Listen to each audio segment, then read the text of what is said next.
Yo, no maniacs, super no maniacs, and all in between. Welcome to another edition of Some Extra Sauce. Your boys are back in the building, man. We apologize for the delay. It seems like it's an ongoing thing, but sometimes things happen, man. We got people that Trip is producing his stuff in the background, and all kind of stuff can go on. What just happened there? All kinds of things can go on behind the scenes that can prevent us from coming out live, but we'll try to do better about that moving forward. Apologize, you guys again. Listen,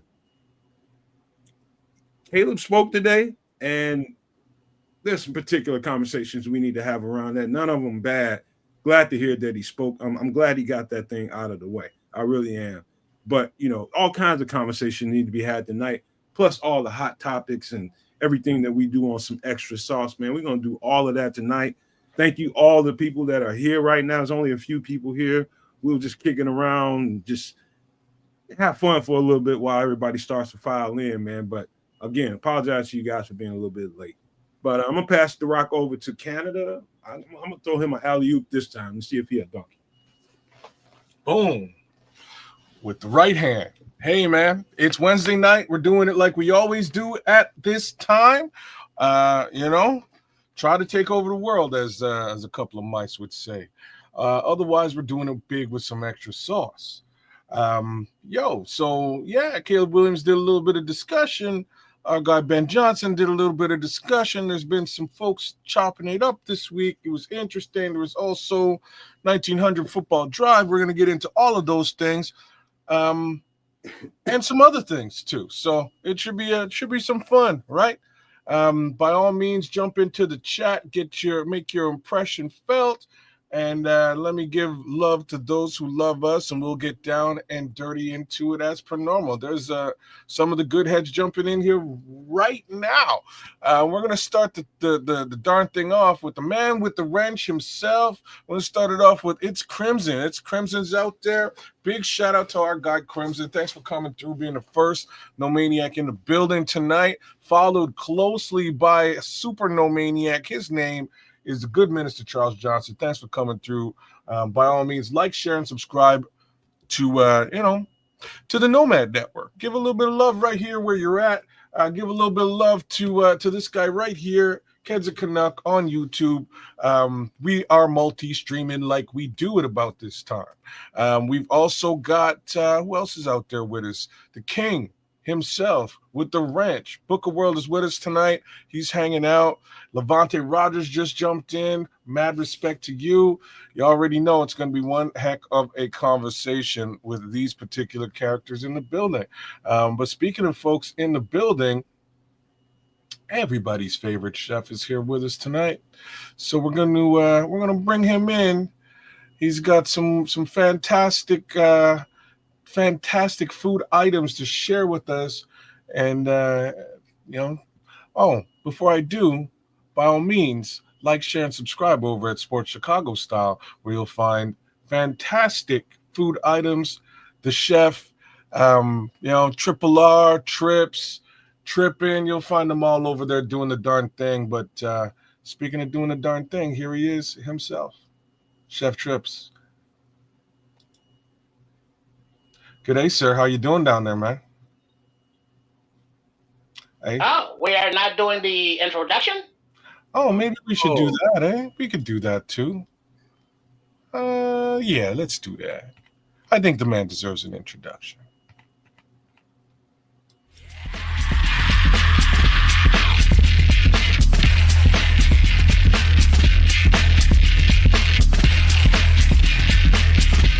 Chef Trips is MFer in the kitchen.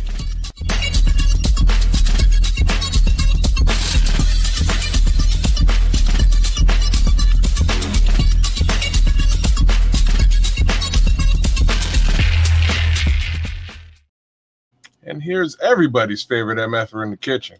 Bring it tonight. Bring it tonight, Chef. I'm hungry.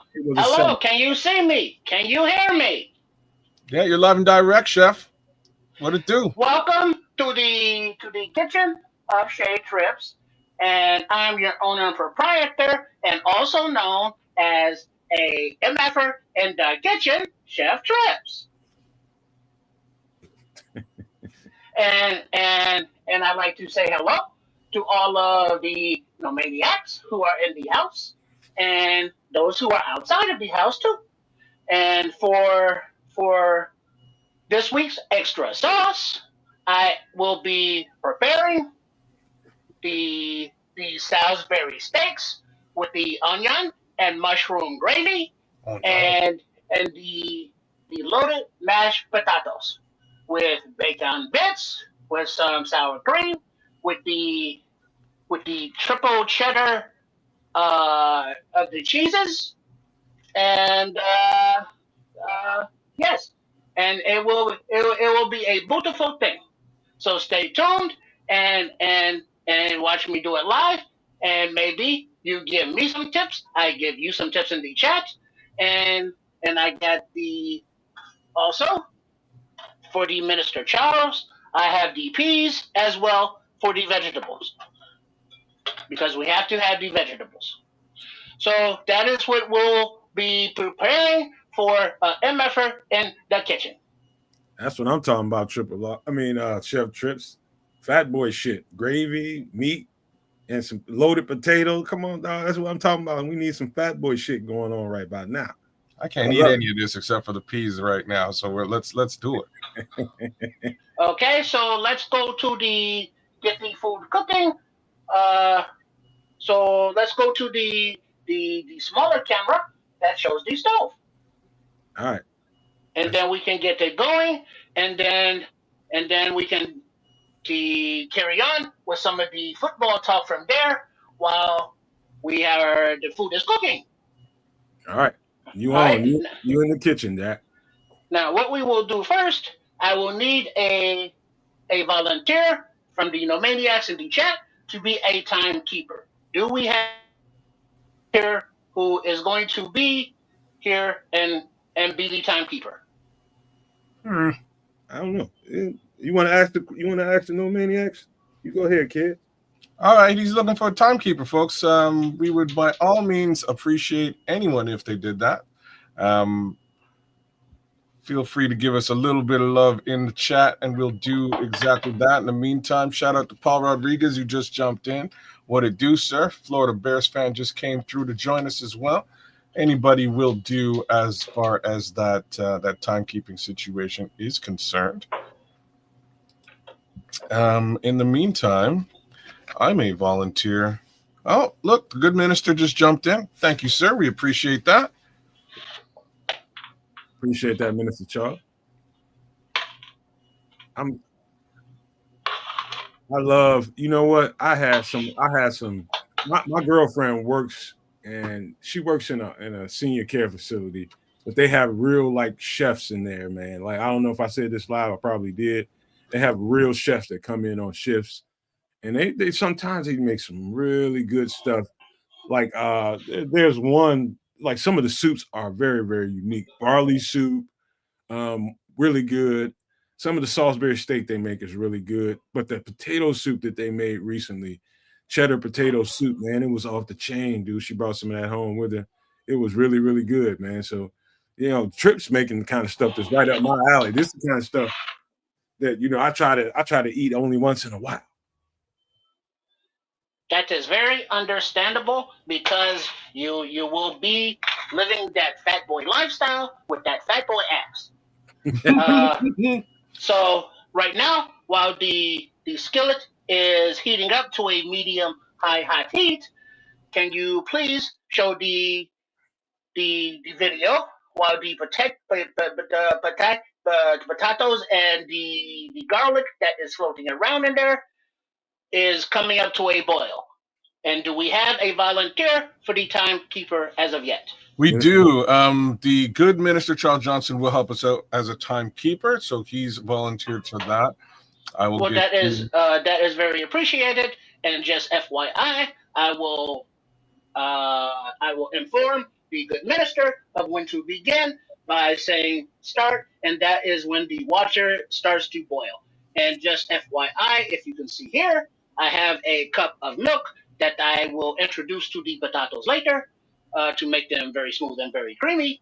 But the milk is out now so that it is warming up so it will not mess with the temperature of the mashed potatoes. So the milk is it there and it's getting heated up naturally. Okay. All right, let's run. You want me to roll that potato prep? Please. I'm rolling.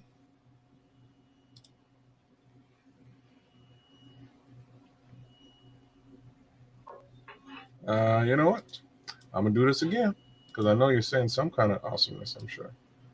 Let's try this one more time. No. All right. We clean and peel our potatoes, then we cut them in half, then we cut those in half to make them quartered. Then place them in a big pot.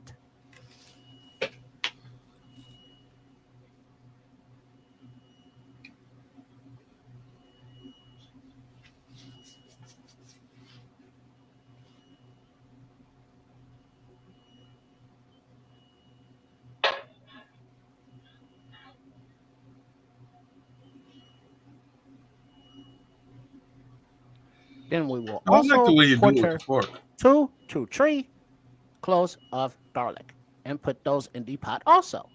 Then cover with cold water. Yeah, I love it.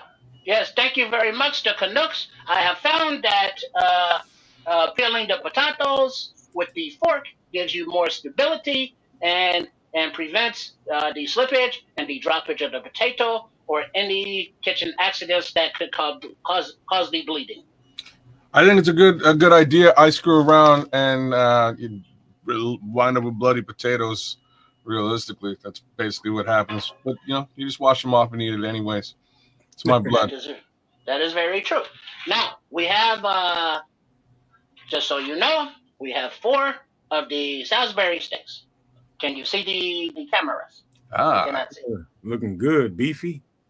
The the food view, please. There we go. So we got two and two. They are approximately the same size and the same shape, but I am not that concerned as they are all about a quarter pound. So we want those to just sear for approximately 1 minute or so. Shout out to everybody just coming in. Smitty Q, Cliff Victoria. Shout out to Florida Bears fan, plus Minister Charles, Avante. All you guys are just busted up in this piece. Shout out to all you guys. Hello and welcome to all of the No Maniacs, and we welcome you to the kitchen of Shea Trips, and I'm your owner proprietor Chef Trips, and this is a M effort in the kitchen, and I do hope that you try this recipe or these foods in your kitchen, and that will be very tasty and very beautiful to your taste buds. You And guys, be sure to also subscribe to our channel at Sports Chicago Style for all kinds of lifestyle content, as well as the Chicago Bears football talk. So we will do our thing, and a shout out to Trip. Hello, Trip. Excuse me, very moment. I dropped something. As Trip always believes that he is the bald head stepchild. So I will show him some love. Now I will flip our steaks over. you got to We you got got to a nice. comment. You got to comment, Chef. Please And do share. which you already did, but I'm gonna read it anyway. Levante Rogers said, "Let it sear for about 2 or 3 minutes on each side, Chef." Thank you very much for sharing. Which you're doing a good job of that. That's definitely a good job of that. I don't know if somebody might need to tell you, man, that hamburger make its own grease. It does. It does very well. That's why you do not use a lot of oil at the beginning. You just want enough to coat the skillet, so you do not get too crusty of the burn. I hear that. It's been a while since I made hamburger steaks and gravy, man. That's one of my girlfriend's favorite trips, man. She loves that. Good onion gravy with some mushrooms in that thing. Oh, I oh, believe you will refer to me as chef. chef, my fault. My fault. I got to get in character myself. And then our potatoes, the water is starting to heat up, and the garlic will put the flavor in the water from the beginning of the cooking. So that will make the infusion of the garlic taste more strong and more powerful throughout the potatoes. Man, shout out to Cliff Victoria. Just jumped in. Cliff came right in time for an MF in the kitchen. Trust me. Always got some kind of food going on between the two of them. And right That now is we got very true. Salisbury steak and loaded potatoes, I think. So get your hope y'all brought your palate. Kids, I'm gonna ask you a loaded question because you've been on the show eating strawberries and shit. Are you a foodie? Am I a foodie? Are you a foodie? Bear shit in the woods. I'm about as foodie as it can get. Unfortunately, uh, my foodie just kicked me in the nuts. So I'm, well, How I'm, about this? Are you trying to be a more disciplined foodie? I am now. I've always been a food connoisseur. I love food. At the end of the day, I'm learning how to eat much more disciplined, cook much more disciplined, drink much more disciplined. To be actual and factual with you guys today, I'm now making my own juices. This is what I've graduated to because I can't find a damn thing to drink. Everything out there that you're drinking it's just loaded with sugar. I don't like the flavor, the aftertaste of aspartame. So I don't like Diet Pop. I don't Diet Soda. I don't like it. So I've been making these crazy juices, and it's sort of it's a smoothie esque lemonade, and it's what I make. Well, Yeah. you mind if I part right quick and jump in here because Cliff Victoria just put a comment up Ooh, there. I would boys. love to speak to. He says I made beef stroganoff with some strip steaks, and I wanted to use out of the freezer. I'm on keto, and it's interesting figuring out how to make recipes keto. I use Yep. cauliflower instead of noodles. There, Yep. is- Man, I'll tell you what. About 2 years ago, when I first started podcasting, that I had a struggle with that. Cliff, it's hard to find the noodles that you're looking for, man. I'm just telling you right now, that's going to be a journey. But if you can get the easiest thing to do is get you a spaghetti slicer you can make spaghetti out of vegetables, like out of zucchini or squash or something like that. That's very, very popular. I would suggest doing that while you're on your hunt to try and find that some cauliflower noodles. I've tried some, but they ain't that good. Just gonna put it out there. So I use Cliff. So I use cauliflower as a potato substitute. That's kind of how I do it. Um, for noodles, they've got these, and they're pretty good. It took me a minute to kind of get used to it, but it kind of has its own flavor. But there's a sweet potato Let me try to say that again. Sweet potato noodle that's out there you can buy at the grocery store. I'm sure low glycemic. Um, it's real good, man. I actually really like the sweet potato noodle. Quite Yeah. frankly, I'm killing sweet potatoes left, right, and center. It's probably my favorite side right now on a similar diet. Right now, Cliff, to be honest with you, and by the way, Chef, great sear Uh, on that burger, on those burgers. Those are great sears. Thank you very much. Uh, hey, do did you you want me get to run that prep for this for the Salisbury steak? Good chef. Uh, we will do that once we get the cooking going. Okay, you just keep me on point. Yeah, Cliff. The noodles. It's guaranteed because I started off with getting bad keto bread when I first started doing the diet. But I found some great bread, man. Aunt Millie's in the store, one carb per slice. You cannot beat that. You can find that out there. It's pretty much everywhere now. But the noodles, I think they're catching up. I guess scientifically how they make them, but the noodles are horrible, man. I'm telling you right now, it's horrible. Man, Well, I've ordered stuff and it's still bad. I'm telling you, man. Check out them sweet potato noodles. They are surprisingly good. They are a little bit sweeter than your standard noodle, but if you're talking about like a pasta, like a red sauce pasta, it works out really well. Oh, a keto flour. Interesting. That sounds like an interesting move. Like There's there's. And keep now, momentarily, let me interrupt you to Mhm. let you know that in the same grease that the Salisbury steaks just came out of, that they made, I am now putting in some of the onions, some of which are diced, and some of which will be stripped to have the different lengths and the different textures within the gravy itself. this is going. I already know that you getting a comment from Paul Rodriguez. He said this dish is going to hit. You damn right it is, Paul. You can see that coming already. When he Thank you gets, very much, Mr. Paul. when he makes that roux up, chef is on it. He's on it. This is one of your like this is your grandma's favorite. You know, I'm gonna get my grandbabies right when they come over here meal, man. This is Yeah, like Cliff is saying, good pan temperature. I was gonna say the exact same thing because you're keeping it nice. You're really getting all the flavor and juice out of them onions, man. Well played there, chef.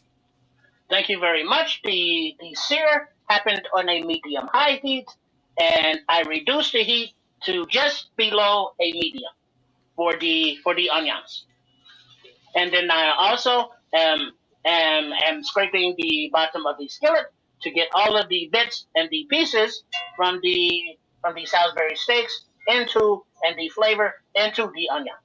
Mm-hmm. I know one thing about those cast iron skillets, man. Once they get a heat, boy, they can maintain it really, really well. And you ain't gotta have that thing really, really high to keep it there either. That thing can keep a good heat once you got it hot where it needs to be. Ron Monowski, you're messing around, right, Ron?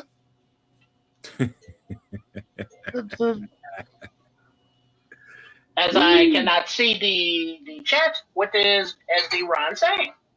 He's talking about we need to cook Romanowski some got line shot. meat.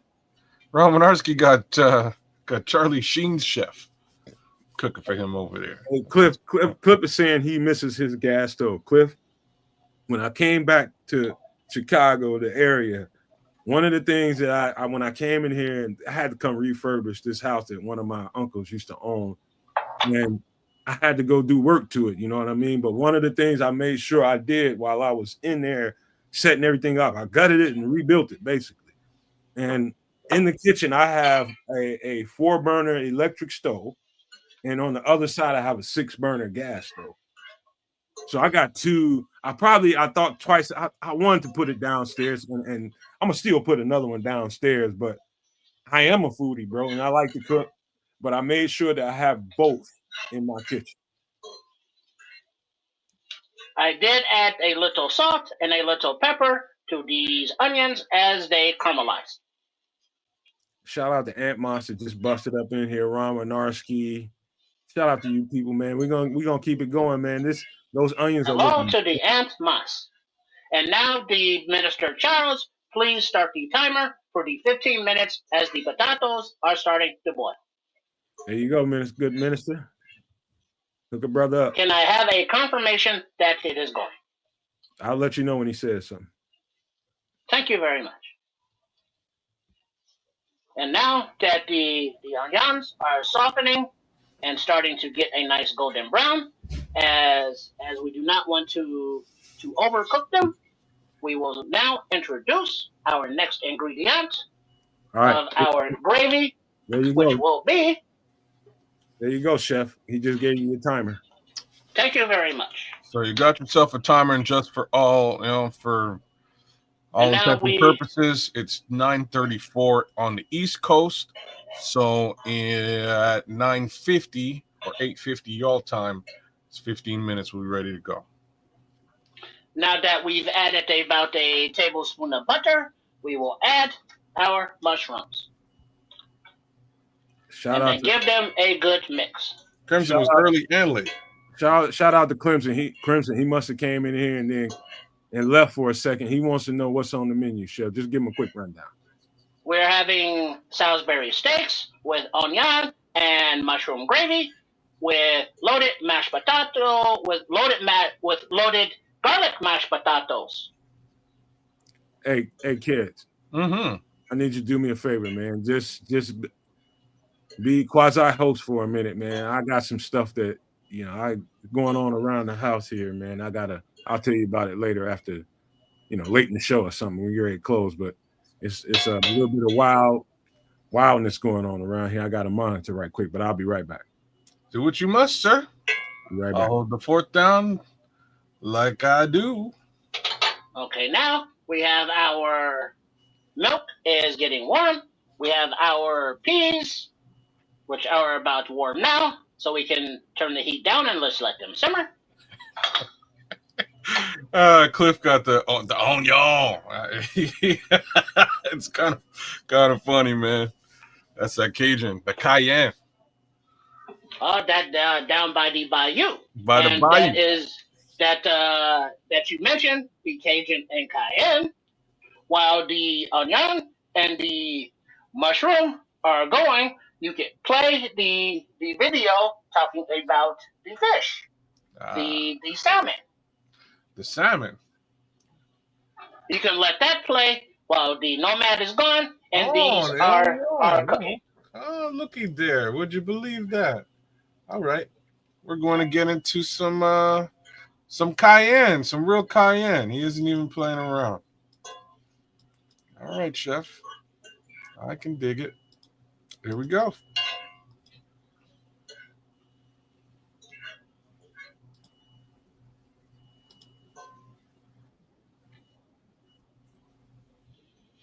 Okay, fellas, I'm back. Hey, something I wanted to before Trips gets into this.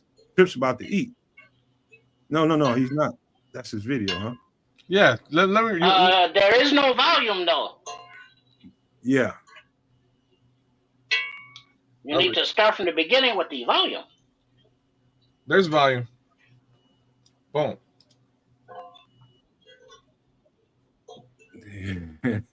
Ron Winarski says, Chef, don't forget the Green Bay cheese. I don't hear anything. Maybe there's no volume on your side. I will try one more again. Let me try this one more time.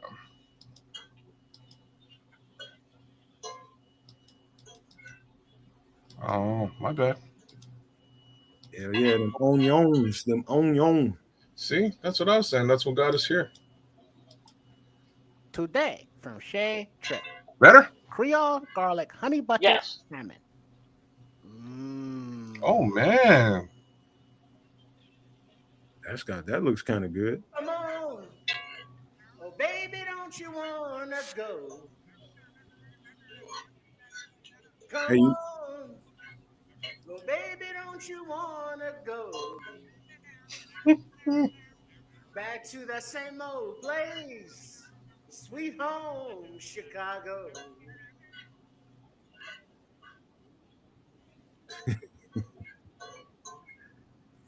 Is that the end of the video?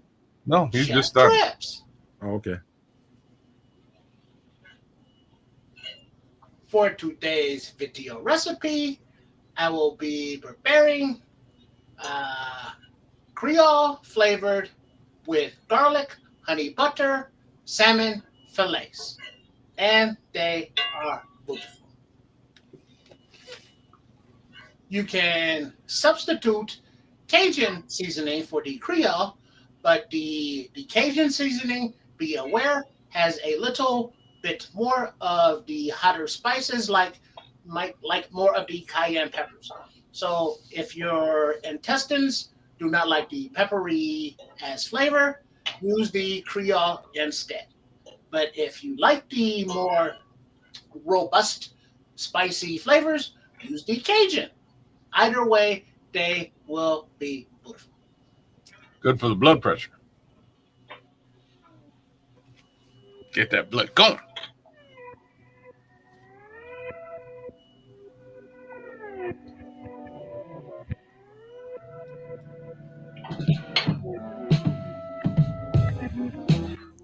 Heat the olive oil in a large skillet over a medium-high heat. Pat the fillets dry with a paper towel. Then sprinkle with the Creole seasoning and salt and pepper. You can use Cajun seasoning for a bit more of a spicier flavor. Place the fillets in the skillet, skin side down, if the skin is on, and cook for 4 to 5 minutes per side or until the salmon is cooked through and has a nice sear. Hey man, turn this one off. This got music Find in it. all of the ingredients and step OG by music. step instructions. There's music in it. The It's original easy music. It's to fine. navigate Shay Trips page at sportschicagostyle.com.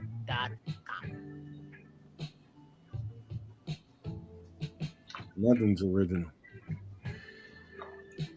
Give the skillet a swirl as necessary to make sure all of the oil is lubricating all of the sides of the fish. Remove the salmon from the skillet and set aside. In the same skillet, reduce the heat to medium and add the butter. Once the butter is melted, stir in the honey, minced garlic, and lemon juice. Cook for 1 to 2 minutes, stirring frequently until the sauce thickens slightly. Turn off the heat. Return the cooked salmon to the skillet and spoon the garlic honey butter sauce over the fillets, coating them well. Hey, turn this down, bro. What happened?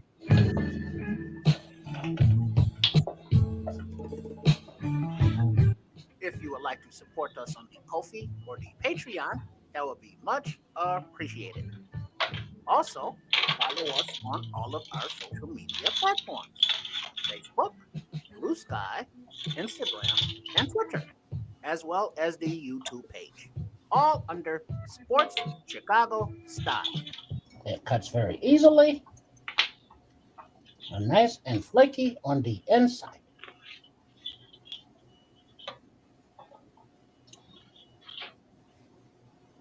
Take a closer look before it goes down the hatch.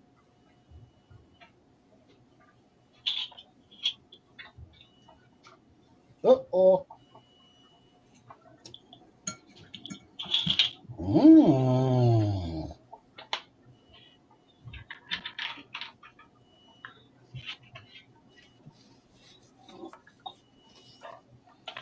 All right. When's the last time you ate salmon, man? If you're asking a question today, real talk. Today. Yeah. I can tell you that In a couple of at years. first bite, the salmons is very flaky, very juicy, succulent, as they say. The honey, the sweetness dances on my lips, and I can taste the pungency of the garlic, but not too pungency, but the sweetness of the garlic and the butter. And then with the seasonings on the back of the tongue. So this fish is very good. It is very flaky. It is very healthy, filled with the protein and I believe the omega 3s. So the results are in, and this fish is beautiful. You should try it for yourself in your own kitchen. And please let me know in the comments how it turned out. All right. A beautiful sear on the skin as well. All right. And I'll tell you what.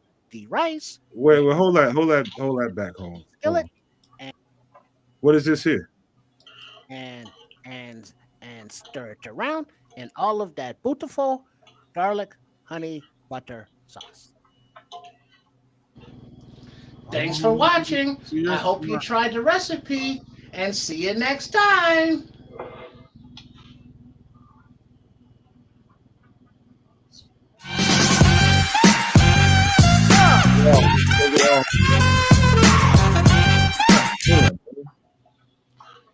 Man, the chef So is a smart dude, man, because he then took the white rice, put it in with the honey garlic sauce that he made for the fish, stirred that up. Now you got yourself some honey garlic rice. Well played, sir. thank you very much. And now we can go back to the main camera with the food. As while we were watching that video about the salmon, I added to the skillet. I added the onion powder, some garlic powder, some black pepper, some Worcestershire sauce, Okay. and the beef broth. Now I am adding our cornstarch slurry to make it a bit thicker. Mm. Where are you As putting the it now cornstarch? In the onions? into into the skillet, Okay. and then we stir it in, and then we thicken it nicely.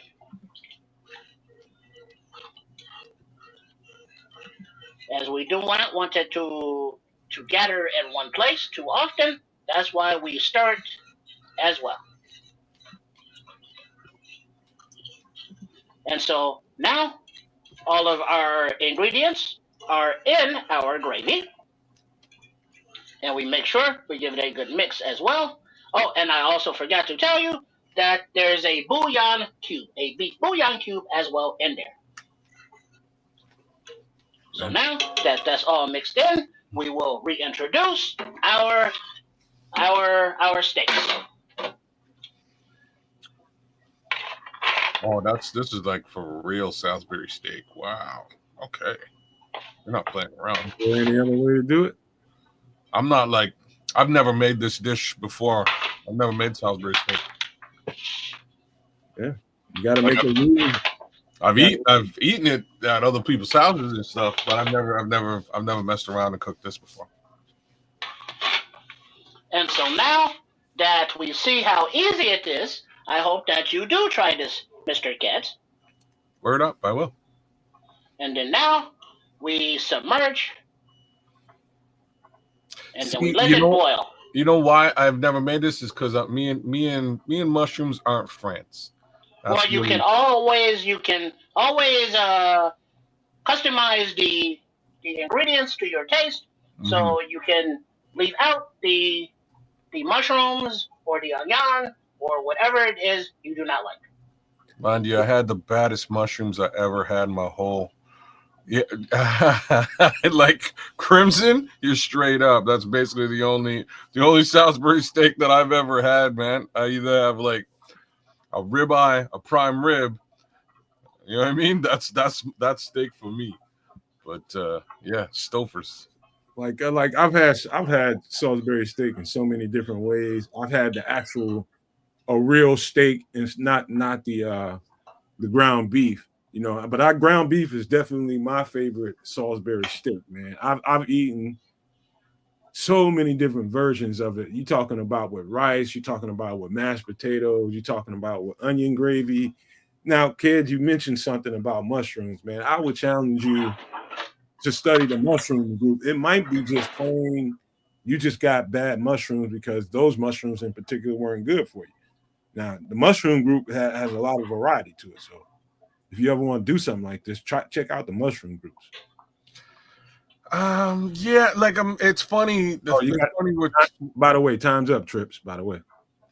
Thank you very much. Yeah, Chef Charles is Minister Charles is letting you know. And FYI, I am bringing the skillet to a boil, and it will thicken up before we reduce the heat to let it simmer.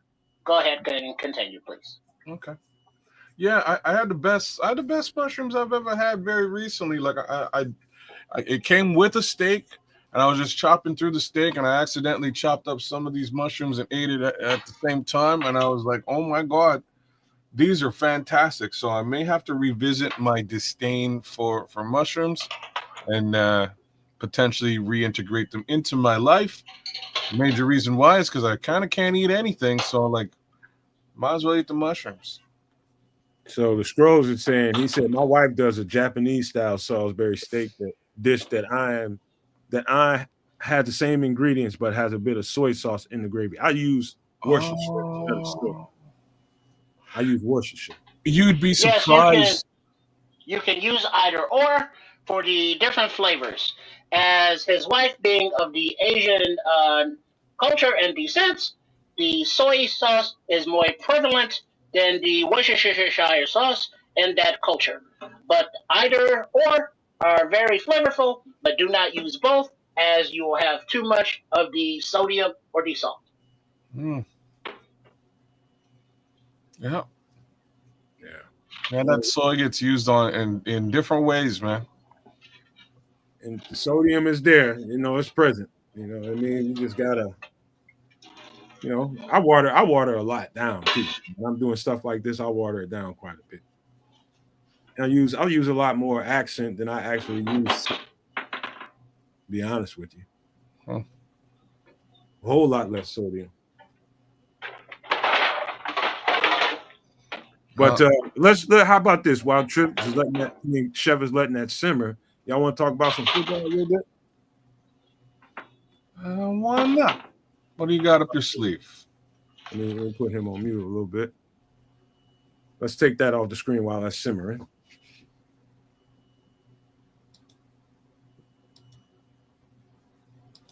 Let's just talk around football before Chef gets back into, or Trips gets back into the studio to talk about actual football. I don't know if you heard about the story about what's his name, Stephon Diggs and the Patriots. He just signed a 3-year, $69 million deal and got caught on a boat. The reports are he got caught on a boat with several females and a suspicious pink substance in a bag, flashing it on camera. You know anything about the pink substance going on around right now? It's basically a pink version of the white stuff and GHB. It's a mixture of it, and they call it Tusi. And so that's they say it's a video out there. I didn't have time to see it. I saw that probably about 15, 20 minutes before we went live. But yeah, man, Stephon Diggs just signed a 3-year, $69 million deal and just gets caught on a boat with some pink stuff, So, what do you mean gets caught?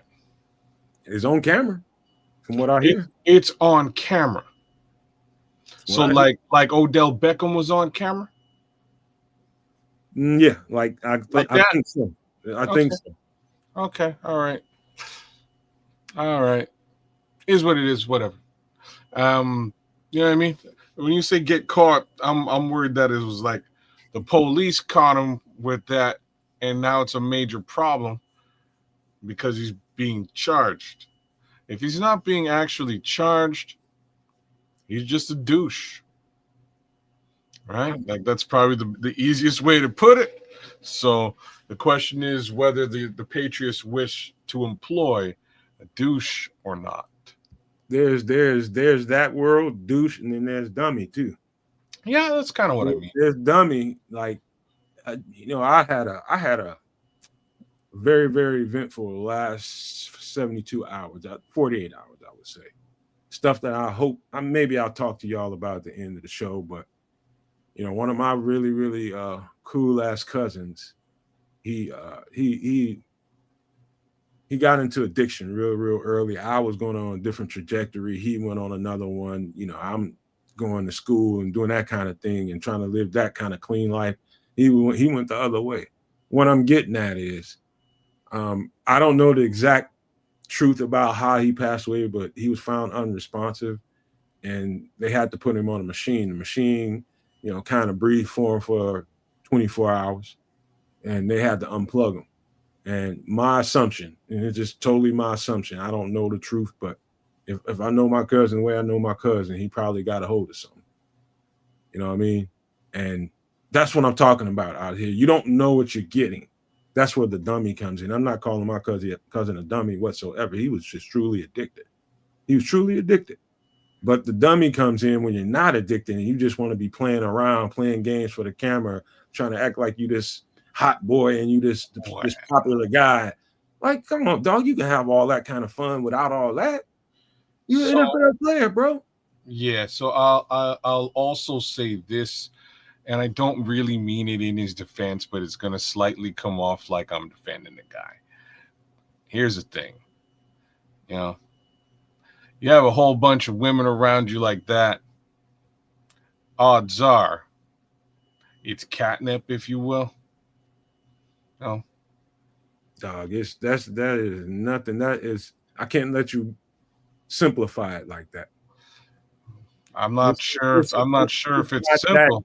it's not that anymore. It's very, very that's just life altering right there. This shit will kill you right now. I'm not I can't, like I say, that goes without saying. I'm just saying that there's a possibility and potential that maybe he didn't do it at all. Maybe he just happened to have it as party favors for the attendees, if you will. That could have been too, but That's what I mean by catnip. that could have been too. So, I, he's an I athlete. He don't know should that be. he's not addicted, Levante. I don't know that. Well, there's that. There's also the other factor that like he should be getting tested in some capacity on a semi-regular basis, especially if you're going to a new team who's just now signed you to another, a new deal. That should come out too. So, if that's found in his system, I'm sure there's going to be a bit of an issue with it, and that issue is for the Patriots to determine. If it's not found in his system, then maybe he just had it for the attendees, as I'm stating here, because you know, It's I think it's more of a sensitive subject for me because I just had so much addiction going on around me in my life. I'm never surprised of what I'm not because I consciously chose what I was going to be, what I wasn't going to be, and I was never going to be a drug addict ever. I was never going to be an addict, man. But that has taken down so many people around me, man. I couldn't even. The list is so effing long, and I know I ain't the only one in the world. There's a lot of people out here, probably several people in this chat right now that understand exactly where I'm coming from, man. That shit is nothing, especially now. Like everything is getting cut with this fentanyl, and you don't know exactly what you're getting. Oh, my homeboy, I've been buying this from him for years, man. You don't know what he don't even know what the fuck he's getting at. Come on, so man. so we kind of talking about Stephon Diggs, the Scrolls. Thanks, Cliff. Yeah, no, I hear you, man. Like addiction is one thing. It is a disease all unto itself. Um, you know, I just don't. I, I would be very surprised that he like. And let's put it this way: like Odell Beckham, since being seen in that capacity, has not been the same player. Since that sort of came out, and I'll be surprised if Stephon Diggs is the same player if he's really dabbling into this type of activity. So I'll be I will be surprised if it's really him. I would be much less surprised if it was for the general public that was on the boat or wherever he was doing this. Yeah, Was he on a boat? that's what I heard. I Yeah. haven't seen it. I just what I hear. Jeff Tripp, how you doing over there, buddy? I got you. Yes, I would like to say, Nomad, condolences for your cousin. Yes.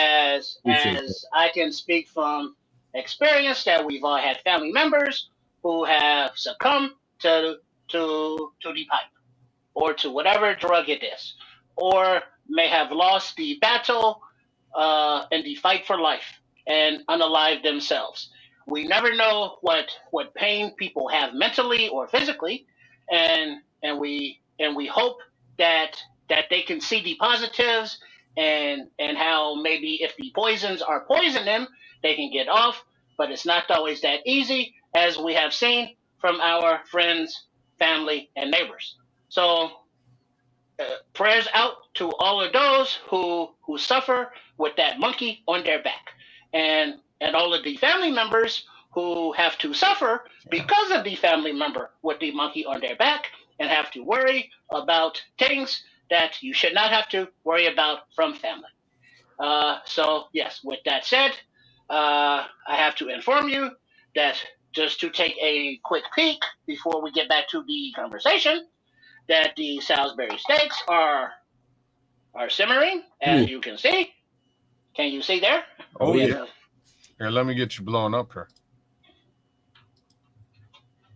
Boom. okay, there we go. We have our steaks with the mushroom and onion gravy simmering, and then we'll put the cover back on. And then for our potatoes, I mushed them down, and I left some of the like not big chunks, but not very smooth, because I like a little body to the potatoes. Mm-hmm. And then I put in a little garlic powder, a little onion powder, a little ground pepper, a little bit of salt, and the cheeses we are using are the triple cheddar, a blend of mild white, medium, and sharp cheddar cheeses, and then also the sour cream, and then the bacon from earlier. And then when I say earlier, real quickly, if you can run the potato prep while I stir them, please. Hey, chef. Yes. I like a little body making my potatoes. A little what? A little body making my potatoes. You said you like body in your potatoes. Never mind. Yes. Yes. Did you say a little body of bacon? No. A little body making my potatoes. He's talking about midgets again. Don't worry about it. Sure. Oh, is that some of the little people fetish talk? I am not deep into that world, but whatever floats your boat, my brother. What are we talking about, Minister Charles? See, I said I just find it hard to cast past judgment without proof. We don't want it done to us, but we are quick to do it. I don't know what we're talking about.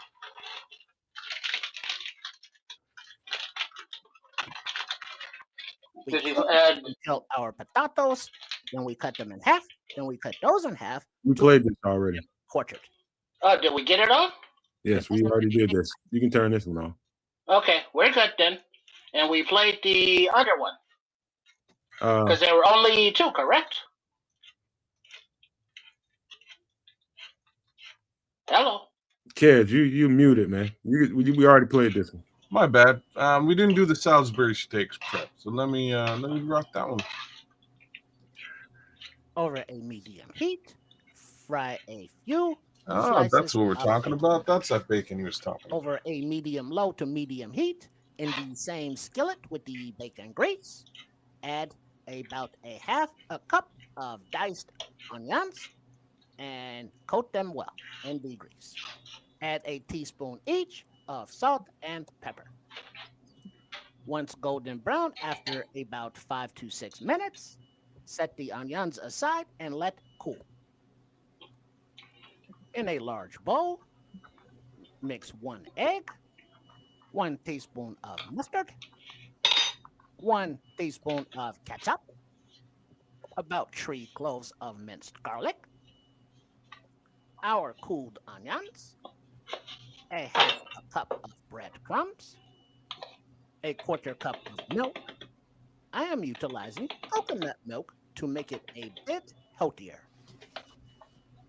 1 teaspoon of Worcestershire sauce, a half of teaspoon of dried oregano, a quarter teaspoon of black pepper, 1 teaspoon of salt. Mix well. Then add a pound of ground beef or ground beef chuck, whatever you are using. Combine well, but do not over mix. Divide into approximately 4 patties and shape them in an ovalish manner. And then set aside in the refrigerator for at least 30 minutes before cooking.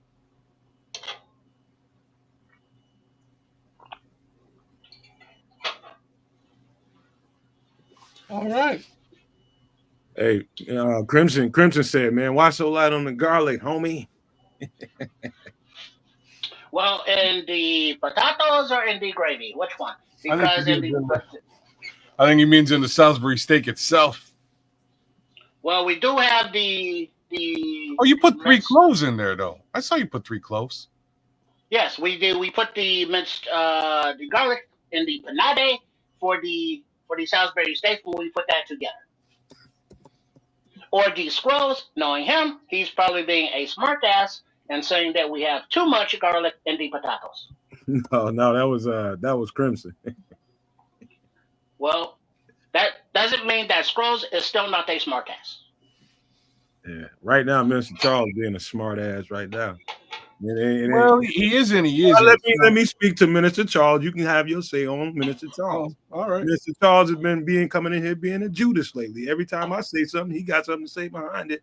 I'm a little chippy tonight. I ain't gonna lie to you. So be cool, homeboy. I ain't trying to hear all that bullshit tonight. Well, I hear what he's saying. Don't put the man on blast, but my I simple just point I is, just told the story. That's all I did. I'm not mad at you. I'm That's about to all I back did. you up. Like every fucking other podcaster, how are we trying to dirty somebody's name? Stop caking for that, man. Fuck that. The downside is that he dirtied his own name by putting putting himself on blast. So, right, like if you're dumb enough to take video of yourself partying on a boat, just like Odell, you probably don't want to catch, you might want to edit that video before you go posting it. Is I guess a better way to put it. I Chef, come from the generation that if you're criming, you don't leave your own evidence. couldn't have said it better myself. Cameras everywhere. How people not gonna talk about that if you're doing some shit like that? Somebody gonna say something. We doing a podcast. We're podcasters. That's what the hell we do. So that's what we doing. Mr. Charles, man. I'm gonna just tune him out. I'm gonna just tune him out.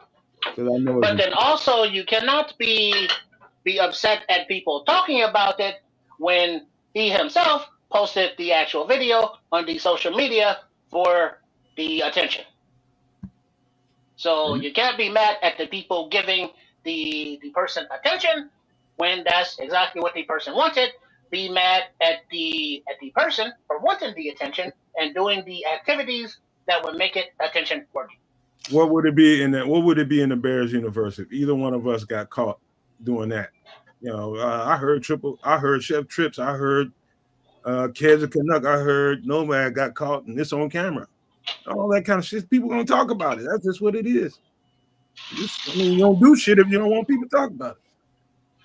But then you cannot deny the video when you're the one posting it. This is the problem. You don't invite people into your bedroom, unless you want to get caught fucking. You know what I'm saying? Wasn't this a issue back in the day with the love boat scandal of the Minnesota Vikings? Well, yes, it just wasn't quite as. I don't think it was quite as egregious as this or Odell. The Odell was dumb, and it was a prime example to pay attention to what the hell you're doing before you go posting stuff. And let's be real, there's a lot of silly things that have been posted, including Kyle Long's junk over the course of the last few years that you should probably learn a little bit of a lesson about going wild. Now, let's also say that maybe Diggs was partaking in the festivities, and that was the reason why he decided to you know what I'm saying. Hard to say, but I think you fucked up. Well, also, whatever substance it was or may not have been, is it illegal or against the league rules? Yeah. And then, as Kaz was saying, is it the catnip for the chickens that are clucking all over his Johnson? Man. Let's I'm tuning this out. But yeah, Crimson. It's a bunch of kids, man, I mentored over the years that really do look to me for that kind of leadership, man. To be honest with you, ain't nothing that I asked for, but it's just what I ended up doing over years, and they still look to me for that. It's almost like it's almost like it is like having kids, man. It really is. It's like these people that look to you to be on the straight and narrow. And if you slip up, I ain't gonna lie to you, man. To be honest, I tell these kids all the time. I was like, y'all kept me straight more than I got y'all straight. You know what I mean? Just trying to be. You're gonna be an example for somebody. You have to walk. You have to walk that walk. You talk it. You got to walk it, right? So yeah, he's. I mean, anyway, man, we could talk about that on and on. I really talk about some Bears. We got 99 days into actual NFL football kickoff, man. You guys want to talk about some of that? We will Sure. also add some chives to our loaded potatoes. But yes, we can carry on. All right, man. 99 days into kickoff, man. 99 days. That sounds like a long ways away, but that's going to be here faster than you all think. I can tell you that right now. It's going to be I think this is the last OTA session before actual training camp. I do believe. I think. Now, don't quote me on that one. Well, sounds like things are working in OTAs right now. Ain't nobody getting yelled at. That's a good start. Ooh. Well, now that the the OTAs are here, uh, I'm sure that the topic of conversation, as was led off with the petty ass Chicago media, that they can ask the same question 4 or 5 times after the Caleb Williams answered it. We're trying to get to that when you get out the kitchen, but yeah, if you want to Well, go there now.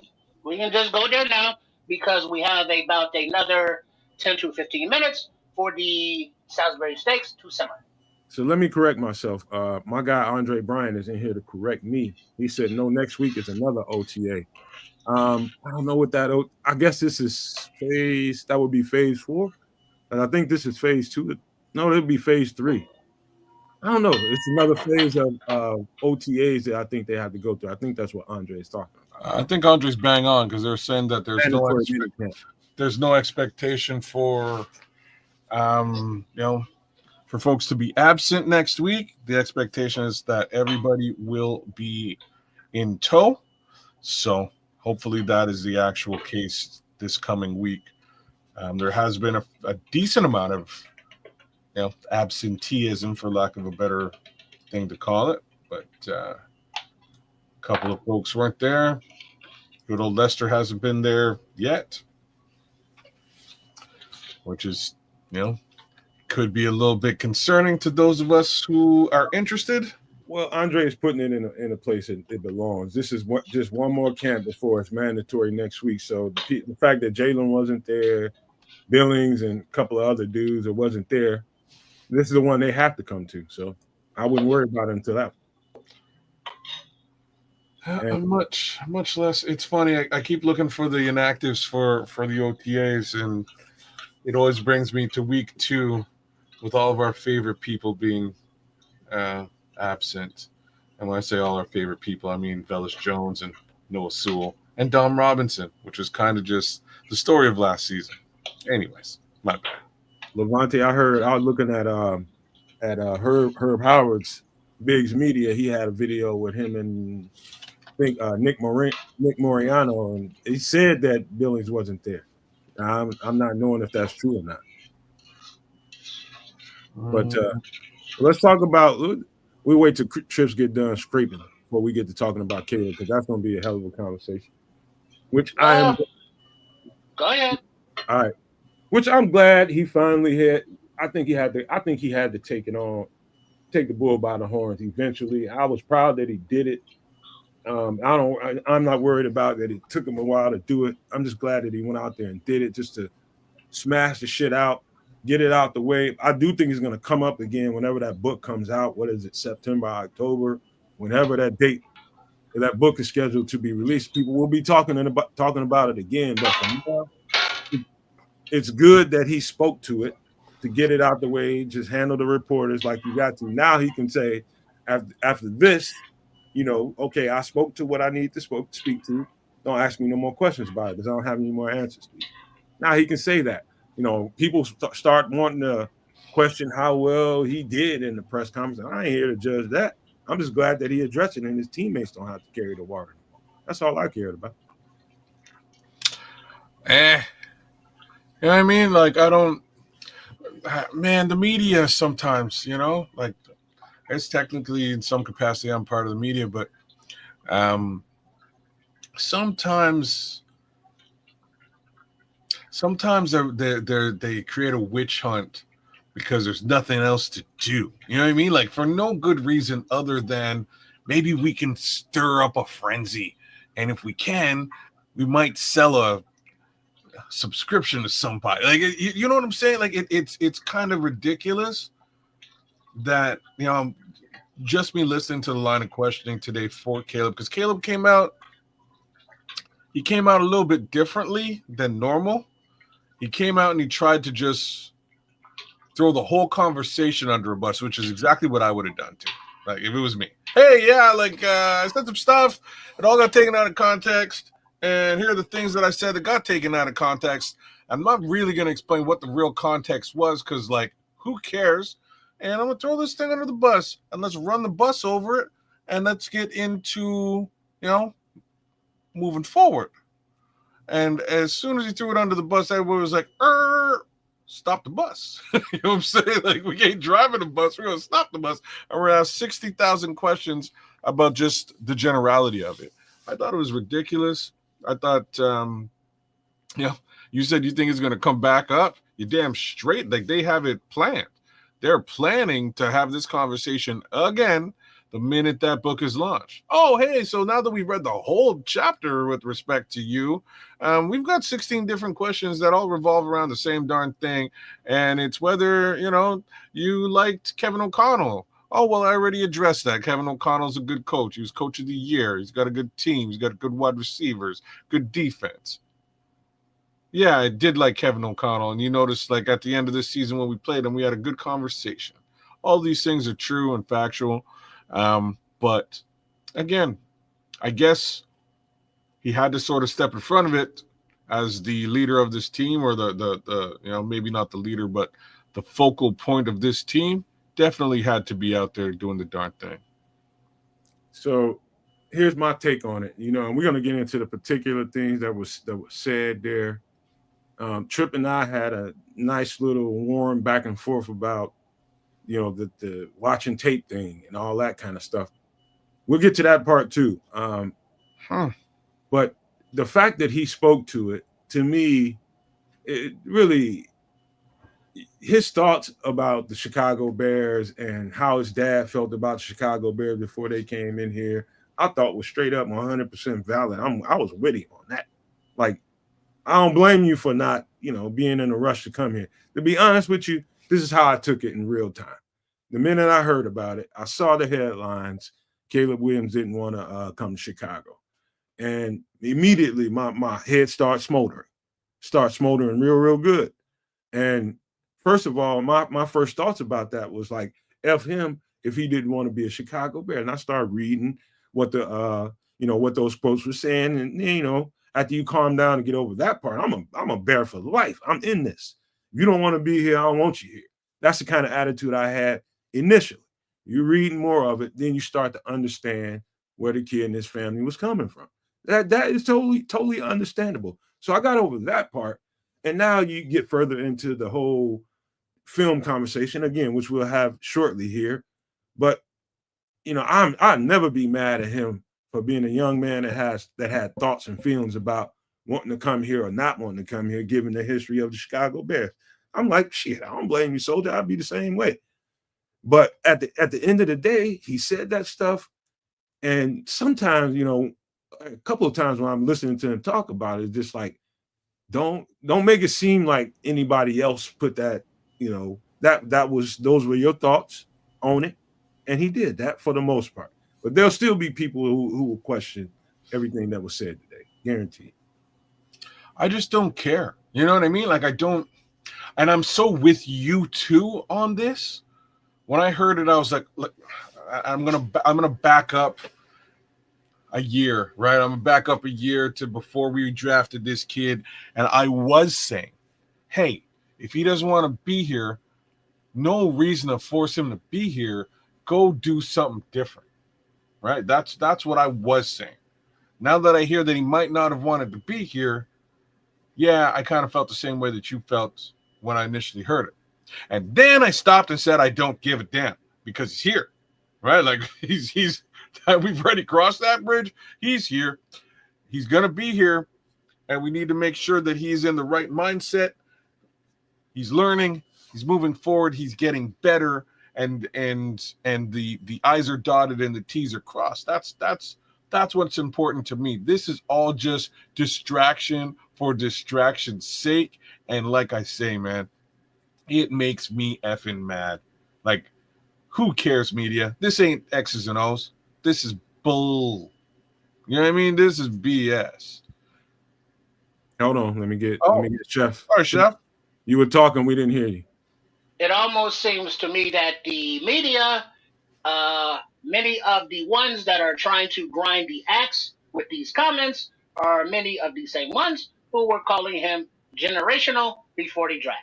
So how quickly the tables turn. Imagine So that. like the Canucks of the cat said, this is a non-story because if they actually looked at the validity of the comments, well, why wouldn't a quarterback want to come to Chicago? It's like, well, because the Chicago Bears have sucked in developing quarterbacks. That is written in history. That is not debatable. So it is a fair question for the parent of somebody who's looking out for his child to ask. And the explanation that Caleb gave was very logical. It sounded very truthful, and it was kind of okay. We got it. Why are we still talking about this? But the reporters kept asking, and they kept asking, and then they kept asking. And then when the Montez Sweat came on, they kept asking, and they kept asking. And Montez Sweat said, I don't know what the fuck you were talking about. So it's just a thing that they have to talk about now because there is nothing else to talk about, and the drama sells. Why you waste your time talking to Montez Sweat about Caleb Williams? Well, here's the way the Chicago media works, man. It's a tiger, and if you don't wrestle that tiger down to the ground and make it submit, it will keep coming and attacking you. That's the way Chicago media is. And if he had to wrestle that tiger to the ground right away, like I suggested he should. You know, we probably be 85, 90% done with this story by now. No. But hold on, here it is. We are weeks outside of when this story broke, and we're still talking about it because he waited to say something. I thought he should have said something right away. Now, go ahead, kids, before I talk about the second part of this conversation. Yeah, I'm just saying it's if the book hasn't been released yet, it kind of doesn't matter either way. Like I'm taking a look at the chat, and I think it's Andre Bryan who's saying that this book comes out right after we play the Vikings on week 1. I think there's a bigger fish to fry here altogether. Regardless, this will be the conversation week 1. Like you as we say in the islands, you done no say. Like you know that will be the entire. Hey, Kevin O'Connell, did you know that Caleb Williams really was hoping to be drafted by you? That this will be week 1 conversation, man. And don't make any mistake. Don't even make a mistake to think that the NFL didn't know a little bit about this thing going down and made sure that week 1 was against the Vikings. You know what I mean? This is all timed up perfect. It couldn't be timed up any better, right? Like, I'm just saying, this will be the week 1 conversation, regardless as to whether Caleb Williams came out and said anything about it or not. He could have come out today and said, you know what? I'm not talking on this. Dog, let me tell you something, what I know. The media will do their job, and their job is to, if not, run down a story, create one. If there's no narrative there, they'll create narratives around wherever they want to create a narrative around. This is nothing short of, okay, nobody forced his dad or him to say all that shit. So I ain't blaming the media for none of this shit. Really. I ain't blaming them. I mean, they're going to talk about what they're going to talk about. I'm proud of the kid for just going out there and confronting it and getting it on out the way. I mean, we can sit there and point fingers about this, we can point fingers at that, but the fact he's only 20-something years old, he had thoughts, he spoke on it openly to somebody that writes. And what did he think? What did his dad think was going to happen? That was, and this is the inevitable, bro. No, ain't gonna be no getting mad at the media for me. They just gonna do their damn job. I'm sure it's a lot of the media. I heard Herb talking about it today. He's sick and tired of it. I don't want to be sitting here talking about it. But the truth is, this is what happened. Those are his thoughts at that given time. We ain't the thought police. The word police, the media and podcasters can be. And that's what we're doing. We're being word police about what he said, what his dad said. That's all it is. It's not casting judgment. I think it was a bad call, but that's my personal opinion about it. So as a dad of a football player, I don't think it was a bad call at all. I think it's exactly what I would have done. I'm a Chicago Bears fan. I'm just putting things out there. This team hasn't been traditionally the best by way of quarterback and or wide receiver. Just, admit certain things. Those things being admitted to, yeah, I might have articulated to somebody if they asked me that, yeah, we were probably looking at alternatives if push came to shove, right? Like I would have that same admission. At the end of the day, here's my real problem with this. This is bullshit. This is nothing but a distraction from the number one case scenario that is of mind, that should be top of mind right now. Top of mind today is beating the effing Minnesota Vikings on week 1. That should be top of mind. I know you as a fairly practical man, right? Would you agree with that you're a practical guy? Most definitely. You were working for any media outlet in the area, and would you still be calling this bullshit, you think? Or would you be writing stories about it? Which if one? I was I'm just put myself in somebody else's shoes. You'd be writing stories about it, wouldn't you? Not necessarily, no. Or you wouldn't have a goddamn job. No. You can there are more important aspects as to what's going on right now. This team, I'm going to do a little bit of research now on the fly. But when was the last time we won week 1? Kids, the only reason I'm saying this is I can't stand our local media. I can't stand these bastards. Well, but the thing is, Mr. Nomads, is that you say that if the kids of the Canucks was in the local media, he would have to write about it. And is that because you have to write about what everybody else is writing about? Or if you were a true reporter, you would interview somebody else on the team and find another story or another angle or another point of interest that is clickworthy. Good luck with that. I know you'd be writing about it or you wouldn't be employed. I know that. It's not, I said this and I'm gonna repeat myself a little bit, but then add on to it. I don't really care for a lot of the people in the media. I ain't gonna say all of it because we associate with a whole lot of people in the media. But at the same time, I can't believe I'm sitting here defending the media right now for doing their jobs. I can't believe you are either, but you keep going. You keep going. We ain't no need for getting on people in the media for asking questions about it. What's the point of that? Here's the point. The point is that they're creating division and distraction. Y'all caught me. I just did the research on this. Yeah, it was last year. Shout out to Matt Eberflus, yo. I don't even know what to say. Shout out to Matt Eberflus. I'm saying that with the most sarcasm possible. I just poured sarcasm all over that. Yeah, they won they won game 1 last year, and then the entire season went in the opposite direction.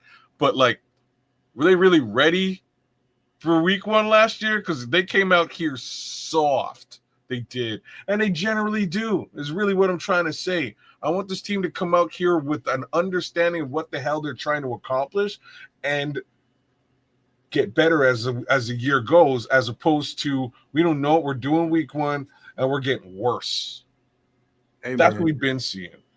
These are the conversations to be had, bro. This is what I'm trying to say. These are the conversations to be had. I don't care how Caleb Williams felt before the draft. I really don't. This too shall pass. Everybody's all butthurt because It appears as though people are picking on Caleb and this story is dragging on, man. And this fan base has a tendency to be trying to defend things that we don't have to defend. Let him defend it. It's not my job to fucking defend it. It's not 670 the score's job to defend it. It's not Kid the Canuck. It's not ESPN's job to defend Caleb. Caleb can defend Caleb just fine. It's not our job to fucking do that. Milton, you caught her questions. I'm not gonna throw her under the bus, but you caught them. They were a little bit sideways. They really were.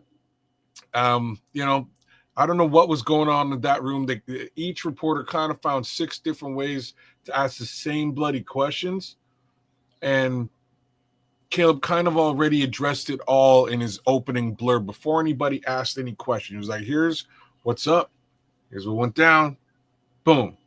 And they really had to drill down and dig deep into it. Again, it's not football. It's bullshit. And I don't care. You know what I don't like, kids? What? And it's I can't stand people that follow the crowd. I'm one of those people. Okay, he's our quarterback. Like if I'm in a chat room or somewhere like that, and it's people just saying nonsense for the sake of saying nonsense, I'm gonna defend our quarterback. That's how I am. It's like he's a Chicago Bear and he's our quarterback. I'm gonna defend him. But if you got a show that's being broadcast, and every show, like I'm not gonna mention nobody's name because somebody will get butthurt if I said it. If you feel like it's your job every day to go out there and defend Caleb Williams from the rest of the media, whether it be local, national, whether it be podcasters, like what are you doing, bro? What are you doing? This guy is I think people are making more. I would just say this: people are making more of a deal out of this story than they should. Yes. How this story became this story ain't nobody's fault in the media. Nobody's. Now, on its merits, like I'm going to think Andre Bryant just brought up a really good point, and I'm gonna put it up here. I do want the media to be harder on Ryan Poles. How you let Matt hire Shane Waldron? It's quotes about Caleb not wanting him to coach him during the same time of liking the Vikings. Why this is important is because, like, this whole offseason and the retaining of Ryan Poles, softball, right? Like, from a media perspective, softball shit. Ain't nobody really wanted to say nothing to nobody about nothing. Hey, like, how did Matt Eberflus get extended? Why did you choose Shane Waldron? Like, the actual questions of note are still hanging in the air and will probably never be answered. Why? Softball media. All of a sudden, ravenous beast media over some regular parental concerns for their, for their son who's going to go play for the team who's never had a 4,000-yard passer in its history. What would we be saying if this was a situation going on in Detroit? If it was a situation going on in Green Bay? If it was a situation going on anywhere? Come on, dog. It's real and it's live. Deal with it, fans. Let me ask you if I'd even be paying attention. Ain't no hating away. Ain't no getting mad at it. It's not going away. He just addressed it. It'll get quiet after about a week, but it will certainly come back up again at that once that book comes out. And just get ready for it. It's something he's gonna have to deal with. That's all. I'm just saying. The only time the media is ravenous beasts is when it can derail the entire effing season for the Chicago Bears and or deflate the trajectory of their quarterback. How can this derail the season? How? Tell me how this can derail the season. I'm be interested to know that. Here's how. You're like, basically you mess with the confidence of the quarterback. It's really simple. Oh no. Kids don't know what he's talking about. There's never been a quarterback who lost his confidence before. I love you, bro. I love you, bro. You're way off on this one. Yeah, no, not Mitch Trubisky didn't lose his confidence. None of this is going to make him lose his confidence. No chance. Not a single bit of it. Come on now. No. Come on now. Motherfucker, that boy ain't made up that kind of way. He just wants to get it out the way. You don't know how he's made up. The guy know he stepped in. My boy was crying after a football game a year and 2 years ago. This season. Caleb Williams All he has to do is, like, there was something else that was spoken to in that media session that I thought was very, very important, that everybody got carried away talking about the stuff we've been talking about for the past 15, 20 minutes. You gotta understand what he was saying. Somebody asked him a particular question about Ben Johnson's offense and how well you're getting along with Ben Johnson and what he's putting down. Are you picking it up? What he said to the media, I thought it was probably one of the most important things he said. And he was just like, man, the job that I'm trying to do is Ben Johnson has been doing this for 6 years. He's been 6 years running that offense. I'm trying to catch up to where Ben Johnson is. When your goal and you're that focused on what you're trying to do, you know you got that much pickup to do and that much slack to grab. That dude is so busy trying to get a grasp on what he's doing in this offense, the change of foot movement, which we don't have to talk about right now because I got something set up for it, kids. He's immersed in what Ben Johnson has on his plate.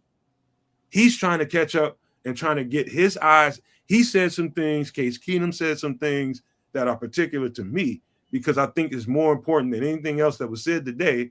It's like you're just trying to see the game through the coach's eyes. He's the one that's calling the plays. He's the one doing the schematics. Can you see this game in the way that he's seeing it and drawing it up?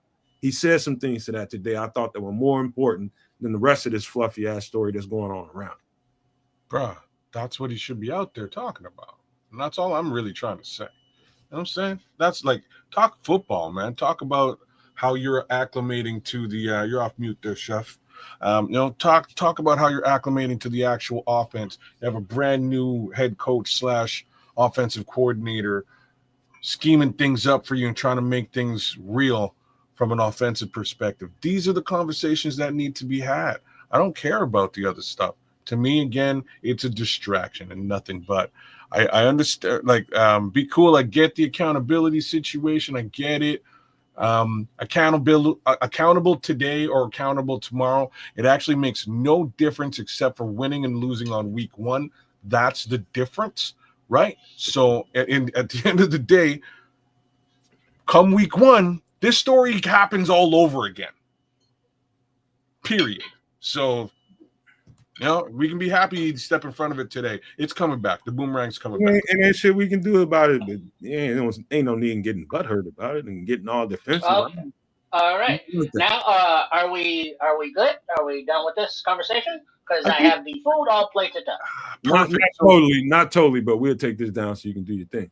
I think we're good on the conversation. The scrolls asked a real good question. We still got some stuff to talk about. We can come back to it. Scrolls asked a really good question about today's meal. He's asking, did you use a fork to poke holes in the patties as they cook for maximum flavor penetration? The scrolls cautions us all and reminds us it's all about penetration. As the Scrolls' wife asked the Scrolls at 2 a.m. one morning, why do you have your penis in the dirt? And the Scrolls replied, I am trying to see the garden. So to answer the question, yes, with the holes, you want to be careful though, as not to make the patties of the Salisbury steaks break apart, but you add a few holes here and there to let the juices and the gravy soak to the inside. So now, hold any other questions or comments while I explain the plate. Now, if we go to the full screen, please. Now, I know some people will find this disgusting as the food is touching. I do not have that issue. So we have our Salisbury steak here, which while I cut, it is falling apart very beautifully. We can see the inside. Do you have a good visual of the inside? Yes, we do, for sure. Looks great. Definitely cooked through. Yes, I did a temperature check, and as long as it is above 160 degrees, it is done. So now I will take a taste of just the steak. Good Lord, that looks so good, man. Mm. Lord, that looks so good. It is so tender all the way to the inside.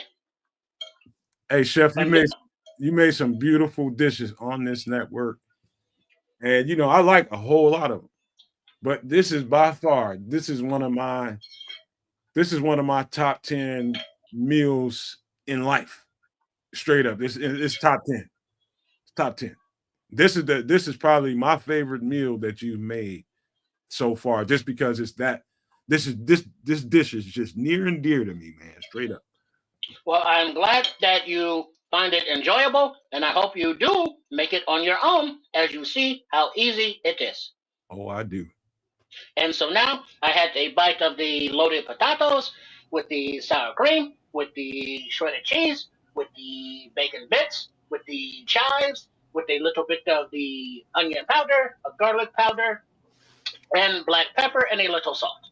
And then the garlic that was mushed up from the boiling originally was still all mushed up with the potatoes. As when I drained them, the garlic pieces were still in there. So that the garlic was boiled, all of that flavor is in there, and they became very mushy, and they're mixed in there as well. The gravy is very good. I added more seasonings as it cooked to taste, as you should do. Always taste your food while it's cooking to see if you need to add anything. And then the peas are peas, but they are the vegetable. All right. Man, what a dish, bro. What a dish. And shout out, and I'm putting this in the comment section right now, Rick.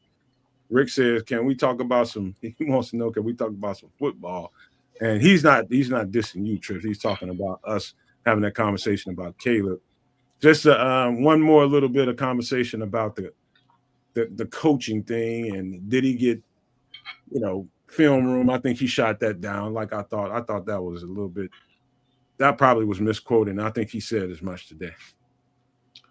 So the scrolls are saying he'd swap out. He said this is a righteous dish. He'd swap out the beans for string. Sorry, the peas for string beans, which I can feel. I will also say that the beans kind of go right on with them loaded mashed potatoes. You can just get a scoop of them two together, and it works out real nice. Hey, Chef is real live eating. He needs a personal moment. Chowing down, man. Don't get it twisted now. As I do the taste test, the food is so good that is a delicious meal. But Don out here busting chops. Hey, Chef needs a room he just need a hotel room by himself right now. It is what he needs. That's too but to address what you said about the film, while the Caleb Williams may have addressed it, I also heard that the Case Keenums, the veteran quarterback, said that as a rookie quarterback, Caleb does not know what he does not know. Exactly. So when they were talking about the foot placement, Caleb Williams said that he always started with his right foot back, or whatever the case is. But Ben Johnson, okay. But to lead into that, I will bid you adieu. If there are any other questions or comments, please let me know now. And I hope that the ingredients are easy for you to find. They are inexpensive. They are easy to put together, and they come together as a dish very lovely. And as Nomad stated, this is one of his favorite dishes, and it can be also known as an American comfort food. Yes, sir. That is definitely shout out to Chef Phipps, man. That was the best meal to me, hands down. I'm biased because I just love Salisbury steak. That's just one of my favorite dishes in the world, bro. In the world, bro. Chef Trip just made it right here in front of us on live TV, man. Thank you for that, man. I ate a salad tonight. Oh man, this is gonna make me hungry after this, man. Oh Lord. Man, get him off the screen. I can't take it no more. Straight up, this is too much. Oh, them mushrooms look good. I don't even like mushrooms. Look, this is a fantastic meal. It looks super hearty. That salmon was crazy, and I've been eating salmon lately for two reasons. First one is like really cost effective at the store. Just gotta say. Secondarily, it's like a lightweight, meat to process. It also cooks relatively quickly. So I'm all about the stuff that he just sort of put down. Give the good chef a shout out. Give him a little bit of love over at Sports Chicago Style. Every time he comes through, it's always good eats for everybody, right? So give him a little bit of love, and thanks again for coming through and doing us nice. Those recipes will be found right there on Sports Chicago Style for you as well. So by all means, if you're looking for something to fire up on a Wednesday, Wednesday 5 o'clock, check out your guy Chef Trips. Hey, I go ahead, Nomad. no, go ahead, Jeff.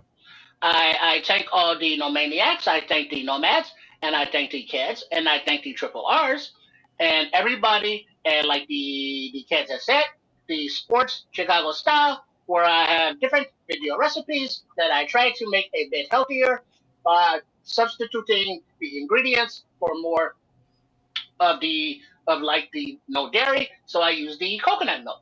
Or for the non blanched flours, we use the whole wheat flour, and so on and so forth. So look for those videos there for very tasty recipes that you will enjoy with your taste buds and with your body.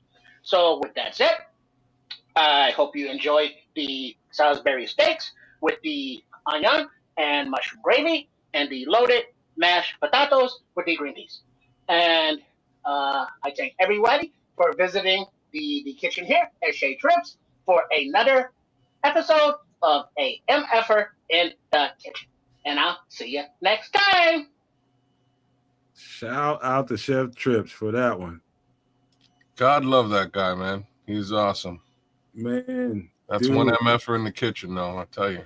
that I'm telling you, that meal is like, my girlfriend wants a burger off the grill. I was supposed to do it yesterday, but stuff happened. Like, I just got through talking about, and none of that stuff happened. There was stuff going on. And I'm gonna try to talk her into some hamburger steaks and gravy. And she'll never turn that down. Ever. I don't know. She'll never turn that down. He's not ready yet. Okay. But yeah, man, let's talk about this. I hate to talk about it before Triple R gets into the screen, but we need to talk about the video thing. Let's just get this out the way and be real quick about it. He shot it down. All that media talk about, nobody sat and watched Caleb or did the film room situation is or he didn't know how to watch film. He pretty much shot that down. He shot it all down, man. And I was glad he did, because I thought that it was like, dog, it was just too unbelievable for me. You know what I mean? But I knew it was, they kind of, what he said was, it was kind of taken out of context of what he was trying to describe inside, what was going on. And he was basically more or less defending, his coaches and himself when he was talking. Elaborate on that, please. You talking about what he said? Yeah. How was he defending his coaches and himself? Number one, he gave him a shout out. Number one. Number two is, he said that it's not that he didn't know how to watch film, but he was just talking about learning how to watch particular types of film, or trying to find tells. Anything, all the stuff we've been talking about. When you have to watch film, you have to learn how to look for indicators.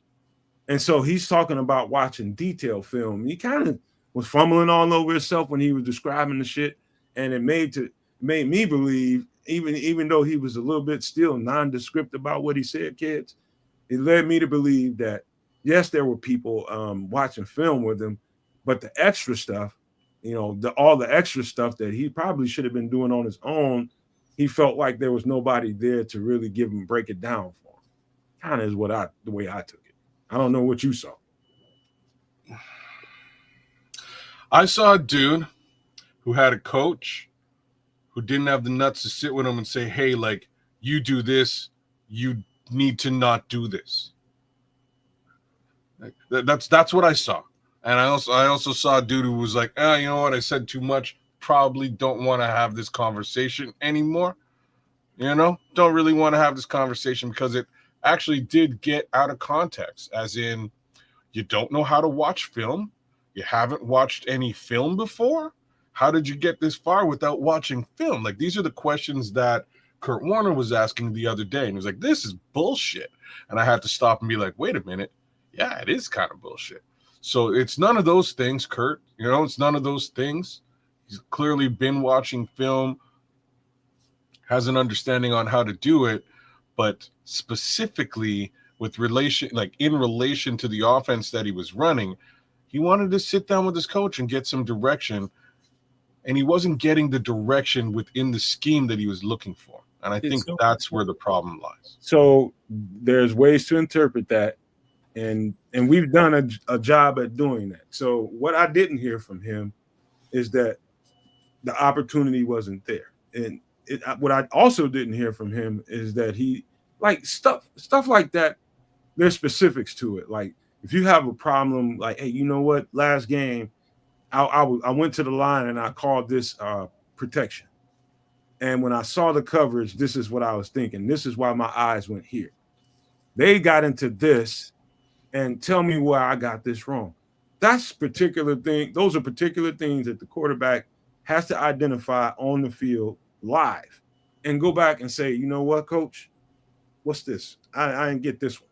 He's got to do. There's some onus on him as well. It's not that the coaches, didn't want to help him. It's just like, dog, you gotta have some initiative about it too. I don't get that Caleb didn't have any initiative. That's not what I'm saying. To me, I think wires got crossed.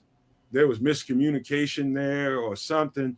Something happened between that group, talking about Caleb, the coordinator, the quarterback's coach, and all the assistants. Something happened there that ain't being spoken to right about now. But I still, to this day, will refuse to believe that they wasn't available for him if he had questions. I don't believe that. No. And I think he kind of shot that down today. I don't think he did. I think he tried to again put that underneath the bus with the other stuff. But I things to note. Why was Shane Waldron fired then? Next thing to sort of question is, why was there a players meeting where the players sort of acknowledged some of that? Like, these are the two questions that I have with respect to this particular situation. It really didn't sound like Shane Waldron was like. There were times last year when me and you would watch these games and be like, hey, like, he's doing the same thing he did last week, which means that he didn't really learn from film study this week. You know what I mean? But he's how, repeating. kids, here's my question. To jump to conclusions, like there's like, anytime there's a relationship, there's always dual fault. In my relationship with my lady, you know what I mean? If there's I'm an not issue, saying Caleb Williams is perfect. I think you're missing that. But it seems as though everybody wants to point all the point wants to go to, this Shane Waldron. I know, and you want to put it all on Caleb, but we can be in the middle here somewhere. We can meet in the middle. Hey, kids, Caleb and Ben Johnson said as much. Caleb has to grow, man. Yes, and he needs room to do it, and that's in all facets of his game. I'm a Caleb Williams fan, and I'm not trying to put Caleb Williams down. What I'm telling you, based on experience, is there is two sides to every coin. Everyone. You're 1,000,000,000% right in that respect, except for like two portions of this. One guy gets fired and could have been fired. The other one will be here long term. So somebody's gonna take the onus here. Oh, there he is. Triple R, good to have you, brother. Right on. What up, Nomad? What up, kids? Hey, brother. Welcome to the show, brother. Right on. A shout out to Chef Trips doing his thing, holding it down. All right. Well, let's get to since Trip just busted up in this piece. Let's just get to that part, and let's just get this over with. The story about Caleb has done his job and got in front of the media and getting this stuff out of the way. Let's do our part to move on. The part about the film watching, I think that story, I think it's still, I think there were still pieces missing when he got done talking about it.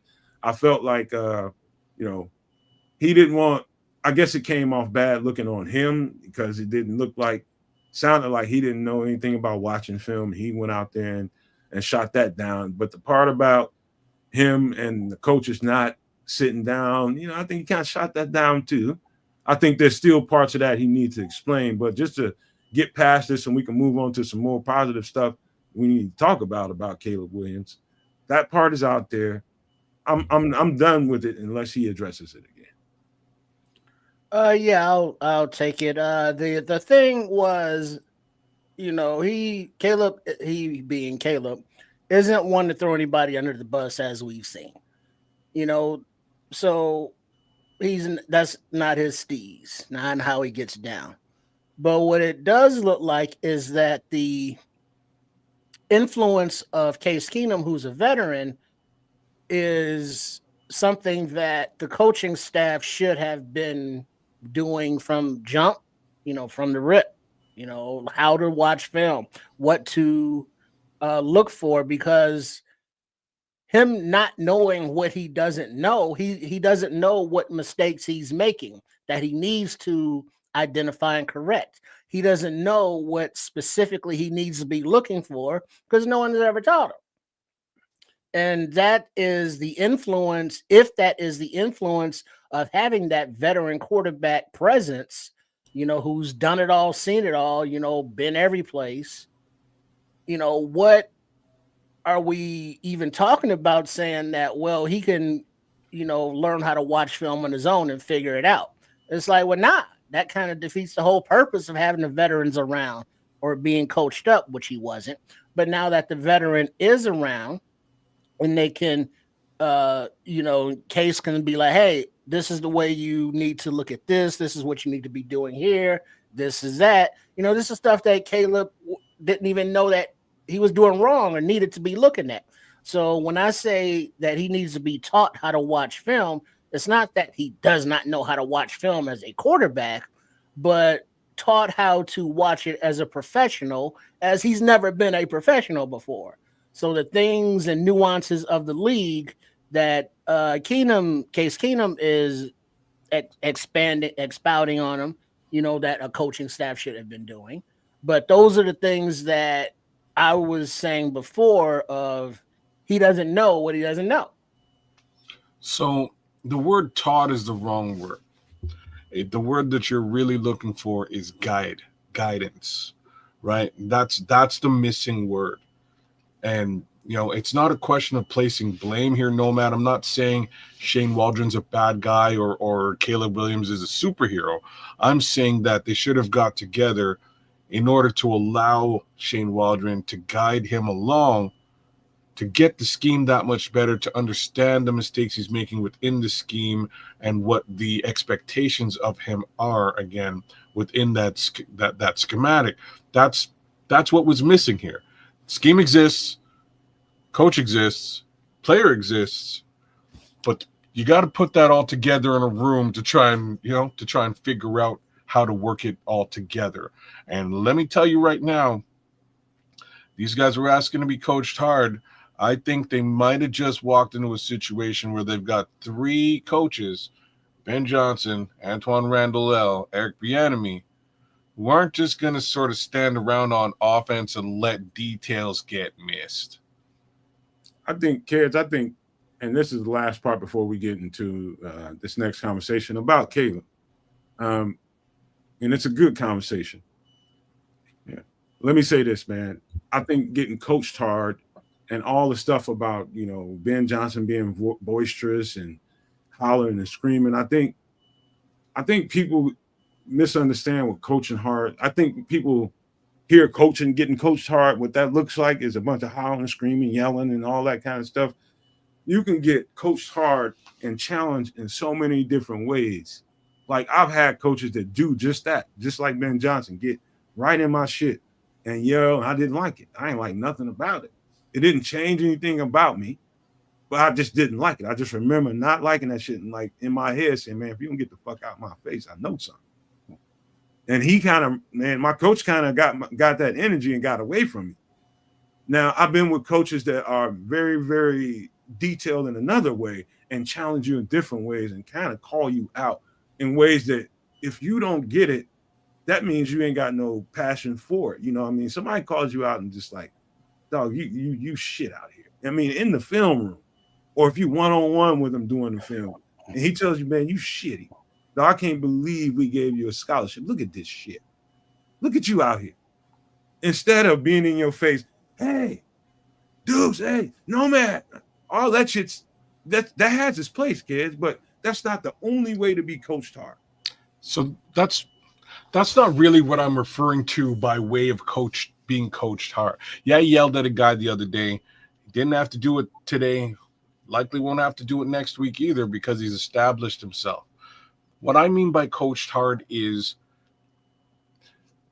that actual challenge that you were talking about, being challenged. Hey, look, you're doing this incorrectly. You're missing these details. We're going to go back to the huddle and rerun the entire thing so the details aren't missed. I need to see it that way. These are the expectations we have for you in your position. Back to the huddle. We're going to start this whole thing again. That's what I mean by coaching hard. It's got nothing to do with whether somebody yells or doesn't yell.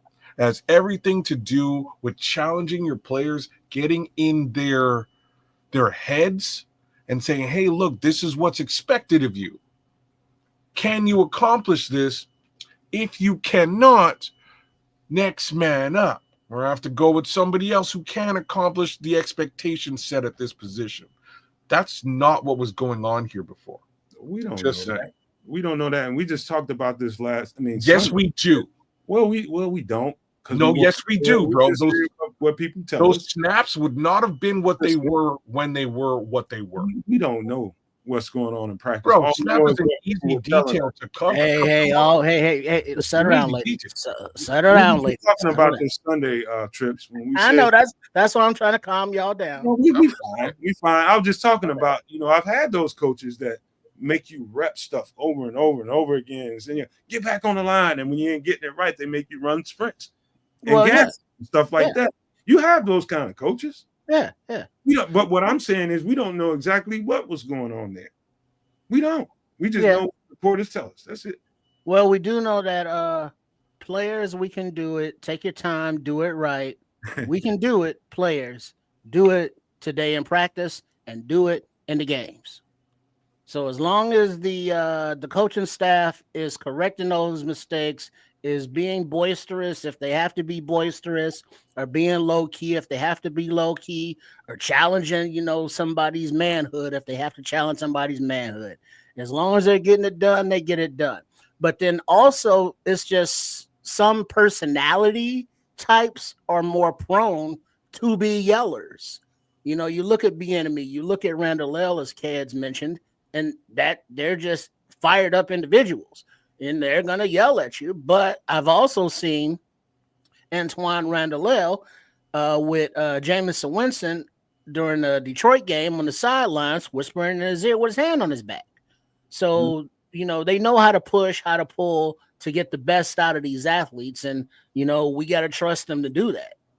Yes, indeed, man. I would say this too, Triple R. I was listening to Jason McKee on, shout out to Jason McKee. J-Mac is getting his third season into being a Bears beat reporter or a sideline reporter, my bad. And that's great for him, man. He's earning his chops in the media business. And he's going to be on the season for his third year. And, he mentioned talking about, he basically on that show, Bears, etc. with, I think, who is that? Jeff Joniak? I think it's Jeff Joniak. Him and Tom Thayer, I believe. I watch that religiously every week or listen to it because it's an audio podcast. And they had J-Mac on there, and he's coaching Mount Carmel. If you don't know about Mount Carmel, you probably need to do some homework, but the people in the vicinity know exactly what that is. And he was talking about that, and they asked him a particular question, and I'm not going to actually quote what he says, but his response to it was, You know, that's the thing about coaching. It's knowing when, what, what, where, when, and how. You know what I mean? Who's this guy you're talking to? Who are you trying to get a point across to? And how do I do that? Do I do that directly in his face and getting his bust his shit? Do I do that like that, or do I find my moment with this player? And so it's no universal way to do that.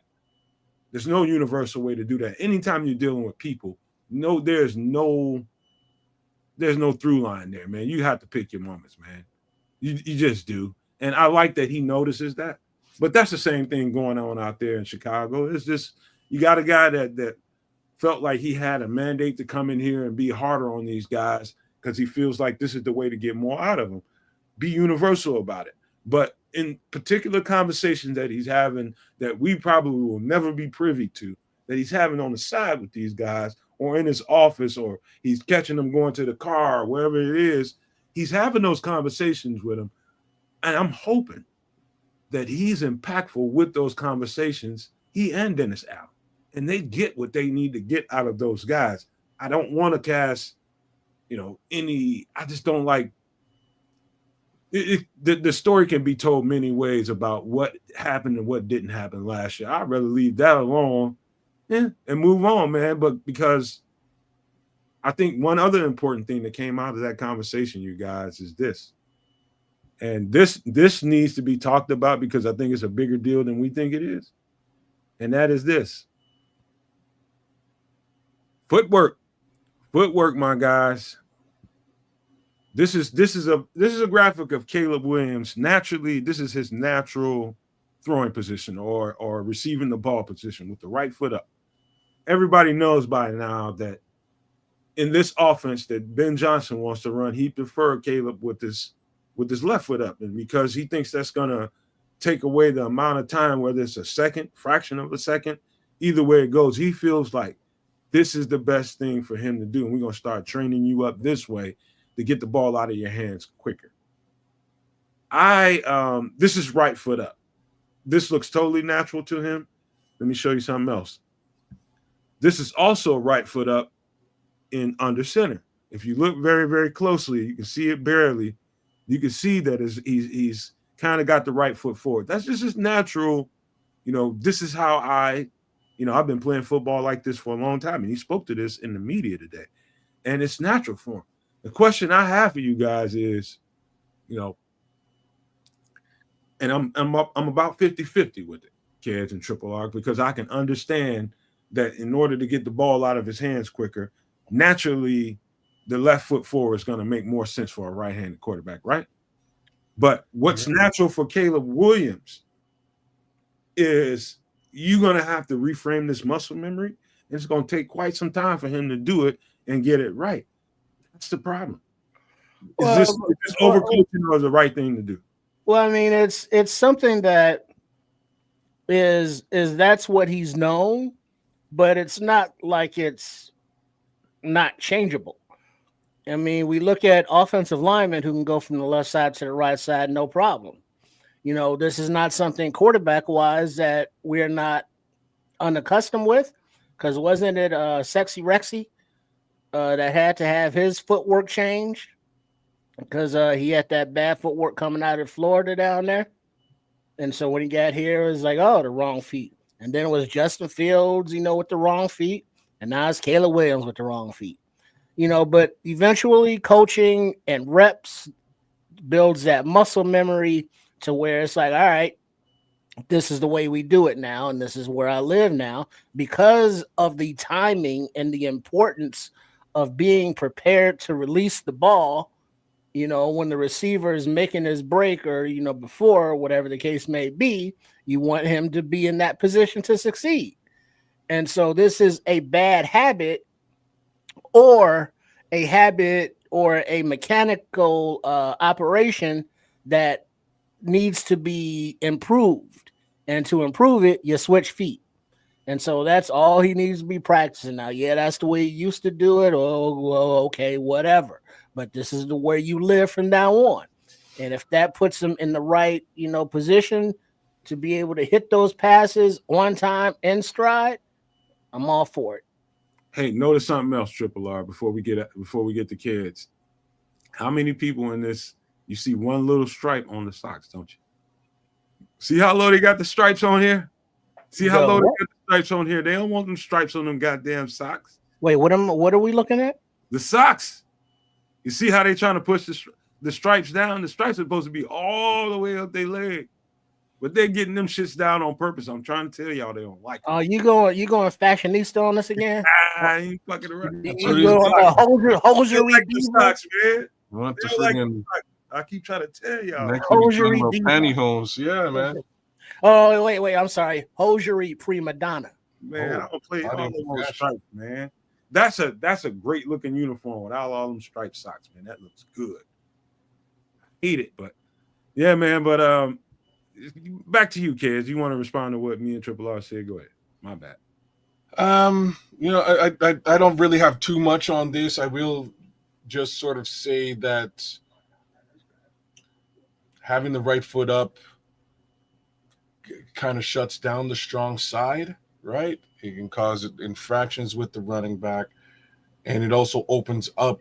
When you say the strong side, you mean the right side? I mean the right side of the field. It also opens up, when you switch it, it opens up passing to DJ Moore. So I think it'll all bode very well for him. I also think that just these little details and the attention that's being paid to them by Ben Johnson first, and then sort of trickling down to Caleb, I think it's worth its weight in gold. Initially maybe I might think, oh, maybe this is overcoaching, but real talk, I would rather him be meticulous than be laissez-faire, which is French for not. I don't give a fuck. You know what? I think this is like if you ever watch Caleb Williams in the short game, in the quick game, one thing you wouldn't say about Caleb Williams is he was slow getting the ball to wherever it was going, whether it was on the strong side or the weak side. He's getting that ball out pretty quick to the receivers, right? But what's important in an offense like this, and I've said this since I've known you kids in Triple R, the footwork in the West Coast offense is of the optimal importance. And if you don't get it right, everything in the timing that Ben Johnson, the way Ben Johnson sees the timing, when he's talking about 1, 2, 3 throw, or 1, 2, 3, 4, 5 throw, or whatever it is that he's talking about, your footwork in your drops, what time he has in his head allotted to get that ball to wherever it's targeted to go. If it's not synced up with what Ben Johnson sees in his head, he's going to be like, all right, this is the problem. I need you to put your left foot forward, and I need you to work on this. And it's going to be a bitch, but I need you to take this seriously for us to get to where we need to in this offense. I need your feet to be sound with how we have this play called design. I think that's all it comes down to. But I believe this, kids. I believe this is going to be more of the problem. This is probably going to be more of the problem for, I think, shotgun. I think it's going to be pretty natural because he's back there and he's away from the line of scrimmage and he's seeing while he's developing that muscle memory with the left foot forward versus under center where you're not really seeing because everything is busting out right in front of you. And that's a little bit different. He doesn't have a lot of experience doing under center work. And so I believe this part of it will be a little bit more of a hurdle than shotgun. This is just me and my football mind talking. I think this is probably going to be a little more of a conundrum.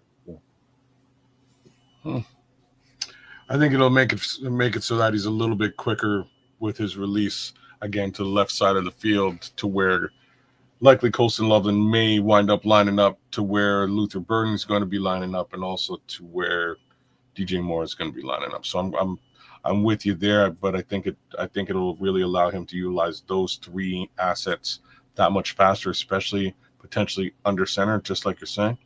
So we'll see, man. We'll see how it all shakes out. I am interested in these little details, these little nuances to quarterbacking that Ben Johnson is putting into place for this kid.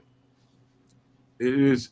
I just don't want people to think it's just a small thing because it's not, man. Like The difference in Caleb getting the timing down and getting the rhythm with his feet and getting enough reps in this off season or however he's, even on his own to get muscle memory built in that way after years and years and years and years of right foot forward and nobody ever challenging you. It's not that he hasn't run into a coach that said, you know what, I prefer you to get your left foot forward. It's just like, all right, he's fine. We're just gonna work with him. But this is the first coach he's ever run into to tell him, hey man, I need your left foot forward. That with all those years of muscle memory, that's not going to be as easy as people want to believe it's going to be. Well, no, it's something. It's a learned, skill. But he's a talented fella, and that's all he got to do is practice that and drill it and drill it and drill it and drill it to become second nature. And excuse me, but the answer and the attitude that he addressed it with about having to change up the footwork, from under center, he was positive about it and was like, okay, yeah, if this is what I need to do, this is what I'll do, as opposed to saying, well, nah, this is how I do things. This is what got me here. So I'm going to continue to do that. So, I mean, it's a mechanical fix in his game that needs to be addressed. He understands that. He understands why, and he's addressing it and willing to do it. I mean, at this point, there's nothing more you can really ask for. Hey, you know what, Trip and kids? One of the things I will say, and this is to piggyback with what Kids was talking about all that being repetitive and forcing them to redo things. This is where I think Ben Johnson and that repetitive nature that he has to him, that I'm very familiar with, this is where it pays dividends. In this development right here that we're talking about, his repetitive nature, forcing this guy to go back, like right about now, I heard Herb say it, I heard Nick Mariano say it, and I heard Ben Johnson say it at the presser, that there was times that you heard them out there on the field, like if they came out of the huddle, if that's not quick enough, I'm talking about receiving the call in the right amount of time, going to the huddle and getting to the line of scrimmage. If that's not timed up, if they're not getting out there and being pithy about that, start all over and do it again. Same call, get to the line. Do it again. I don't like it. Do it again.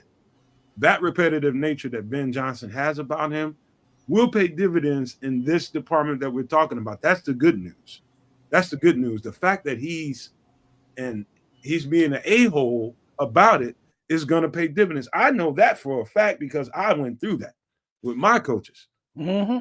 Look at Crimson's comment there. You get tired of it, you get really, really good at it, right? Look at Crimson. Not that one, but having the discipline about that one. Having that discipline and repetition will stop the penalties too. Bingo. Oh, yeah. So I was just gonna say, Cole Kmet fell victim to a bunch of penalties last year. So did Mercedes Lewis, victim to a bunch of penalties last year. The offensive line, a lot of penalties on the offensive line here and there, especially at third down and first down when stuff is really, prevalent, really counts. You're trying to clean all these things up. This is the attention to detail that I'm talking about. That was missing.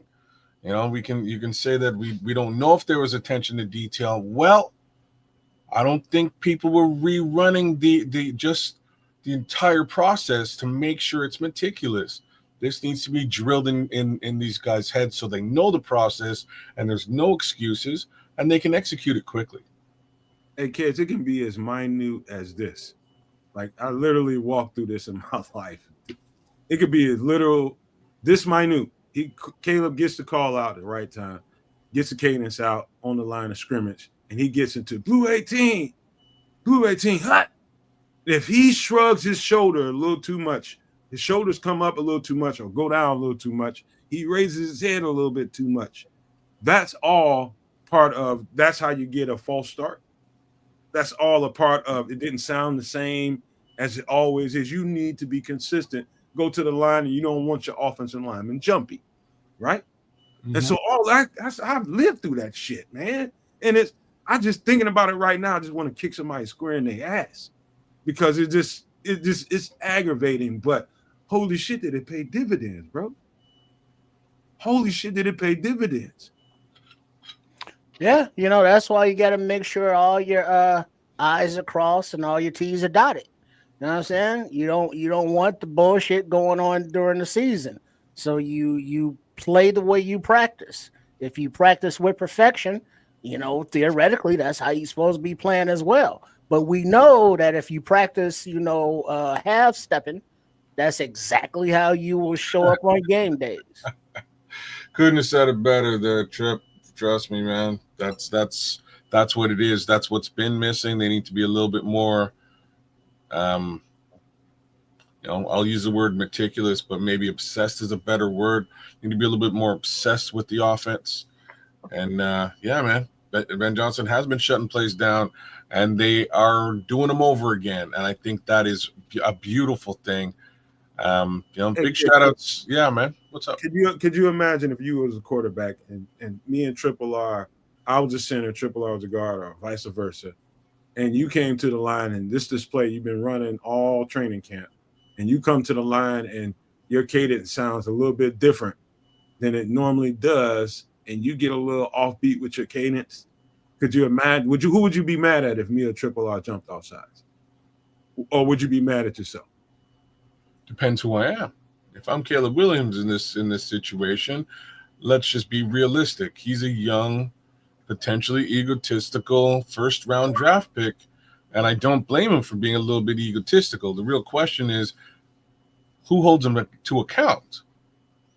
That's really the question. He might not hold himself accountable. He might blame it on the offensive line. I'm sort of taking your hypotheticals and making them a little bit bigger. He might well blame them on the offensive line. The upside is that we didn't see any evidence of that last year in public, right? He didn't do it in public, but perhaps in practice or behind the scenes, maybe that was the case. Somebody still has to hold him accountable and go, hey, no, man, like it might have been your cadence. We'll have to work on that. And then let's get meticulous about cadence. Can you imagine that your voice and your vocals, you're standing over me, I'm underneath you. Can you imagine that your vocals could make the difference in whether or not I put this ball in your hand at the right time or whether or not Triple R gets off the ball at the right time? Can you imagine you vocally being that much of an impact on what I do? Yes, because my vocal connotation may also be this, like I say may also, it should be the way that we draw another team offside. Like this is how we're going to fake another team, by way of my cadence, by way of my vocals. I might say hut 6 times, but it's the way I say hut. Yep. And how many times have we seen a backup quarterback come into the game, and then the timing with the cadence and the snap of the ball is off because they're not used to the backup quarterback's cadence. Yep. Those little details make a huge difference and are magnified on game days. Big time. Man, dude, yeah. I mean, Trip just said it all in a nutshell. Just like little things like that make the difference in surge of momentum, lack of surge of momentum because you constantly popping yourself in the foot, or you got the momentum and then next thing you know, somebody gets dinged up and the next guy comes in and his vocals sound different than the last. All that kind of stuff matters in a 60-minute football game. Every last bit of it. 110%. So, them being repetitive, I think out of all the things I heard Ben Johnson say today, that was the most important. And the reporters were emphatic about this dude is not playing. He's maniacal about making sure everything is proper and right and not, passing up on none of those little details because those will cost you in a game. 110%. Yeah. 110%, man. But one other thing that I heard, and he was talking about, working on body language with Caleb Williams. And I love to hear that too. I don't know how many times me and you kids talked about it live, and And I was just like, man, dog, I wish he wouldn't do this. Or after something didn't go right, he'd be like, oh, man, with the palms up, he was talking about palms up was a particular thing that Ben Johnson said.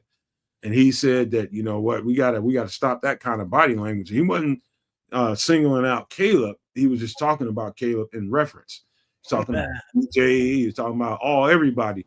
He's like, that palms up, you doing that, that's like a defeatist mindset. Like you're just like basically showing your signs of weakness.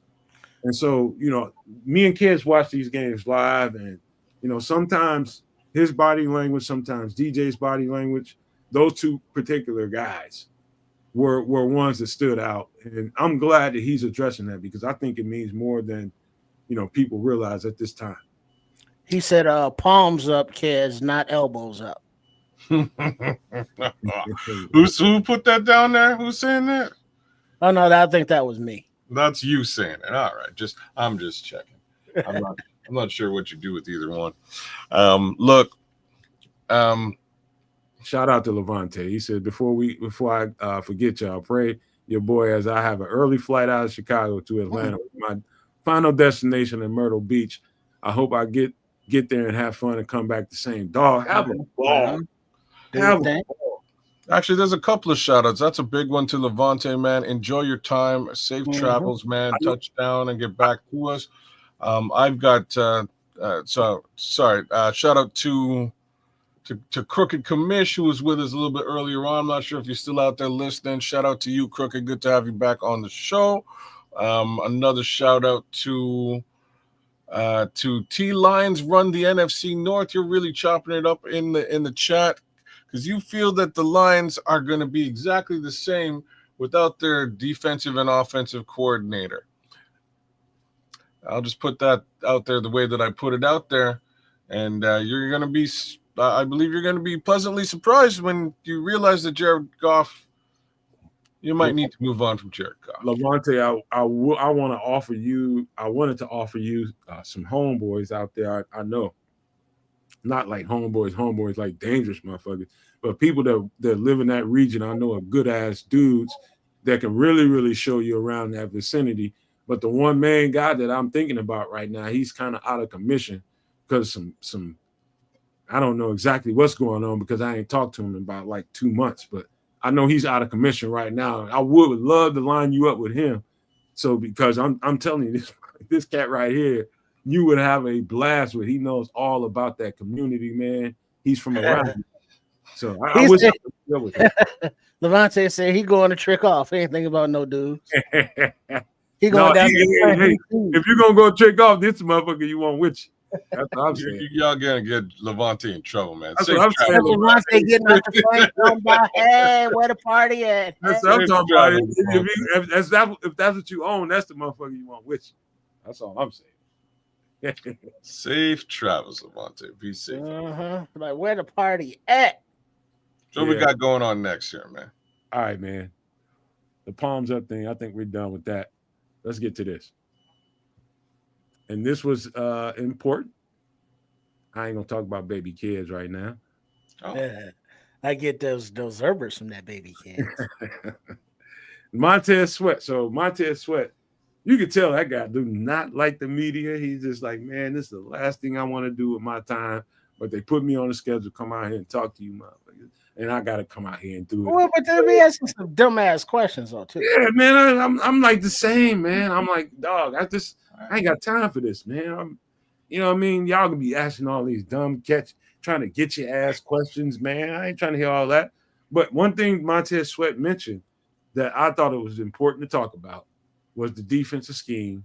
And, he was saying that like Dennis Allen is like, this stuff is crazy that he's doing. What I think is going on here is schematically, I think Montez Sweat has been through two defenses that run core cover 2 and cover 3 concepts.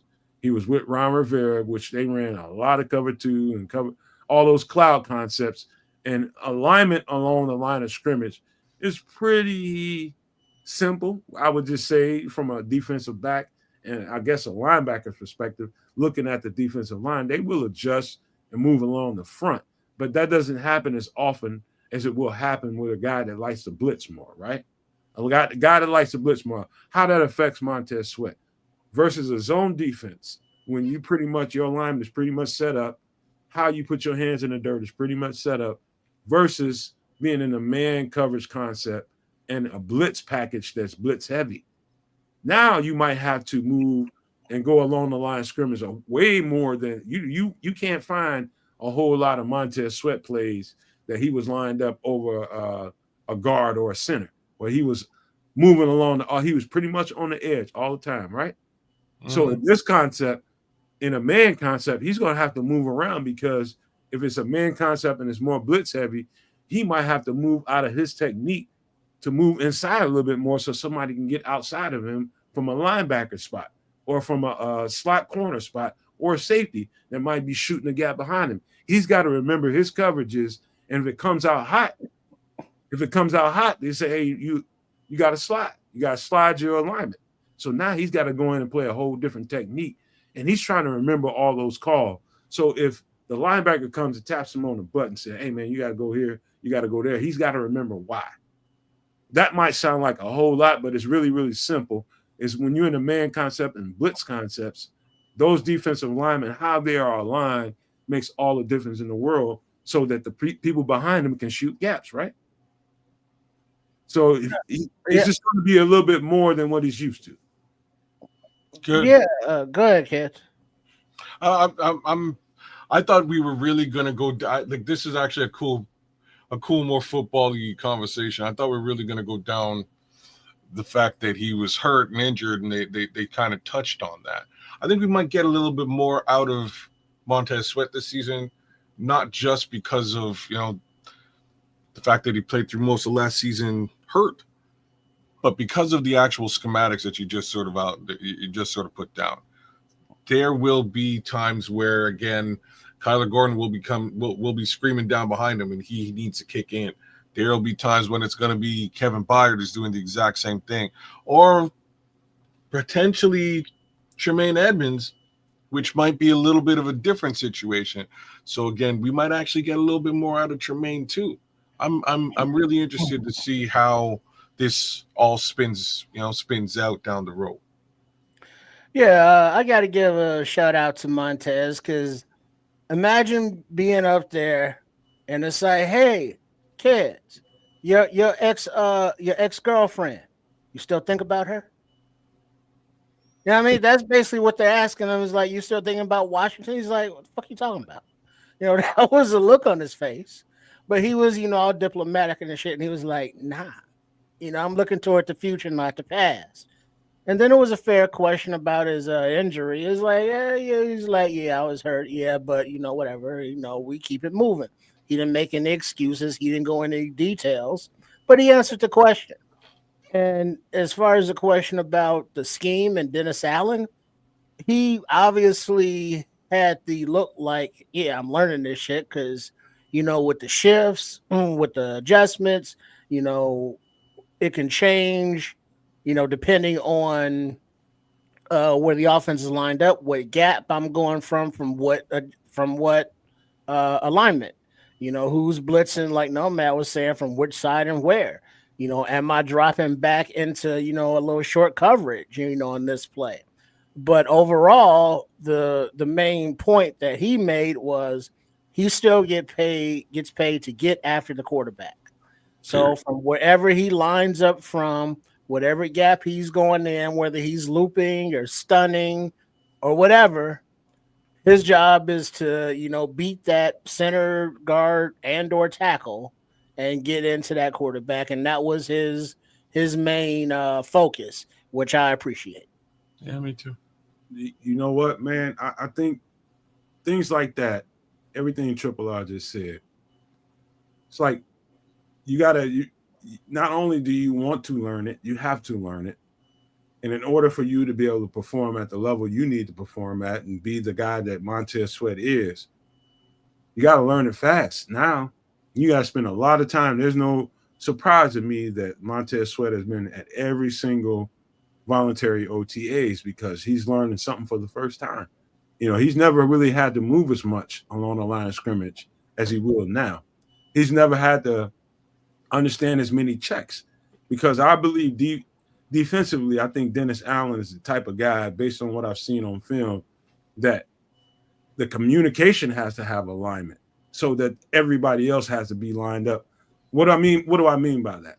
If the linebackers are making all the calls and all the checks, or the safety is making all the calls and all the checks, or the nickel is making all the calls and all the checks, the defensive alignment, the alignment up front, is listening to all of that stuff that's going on behind them, right?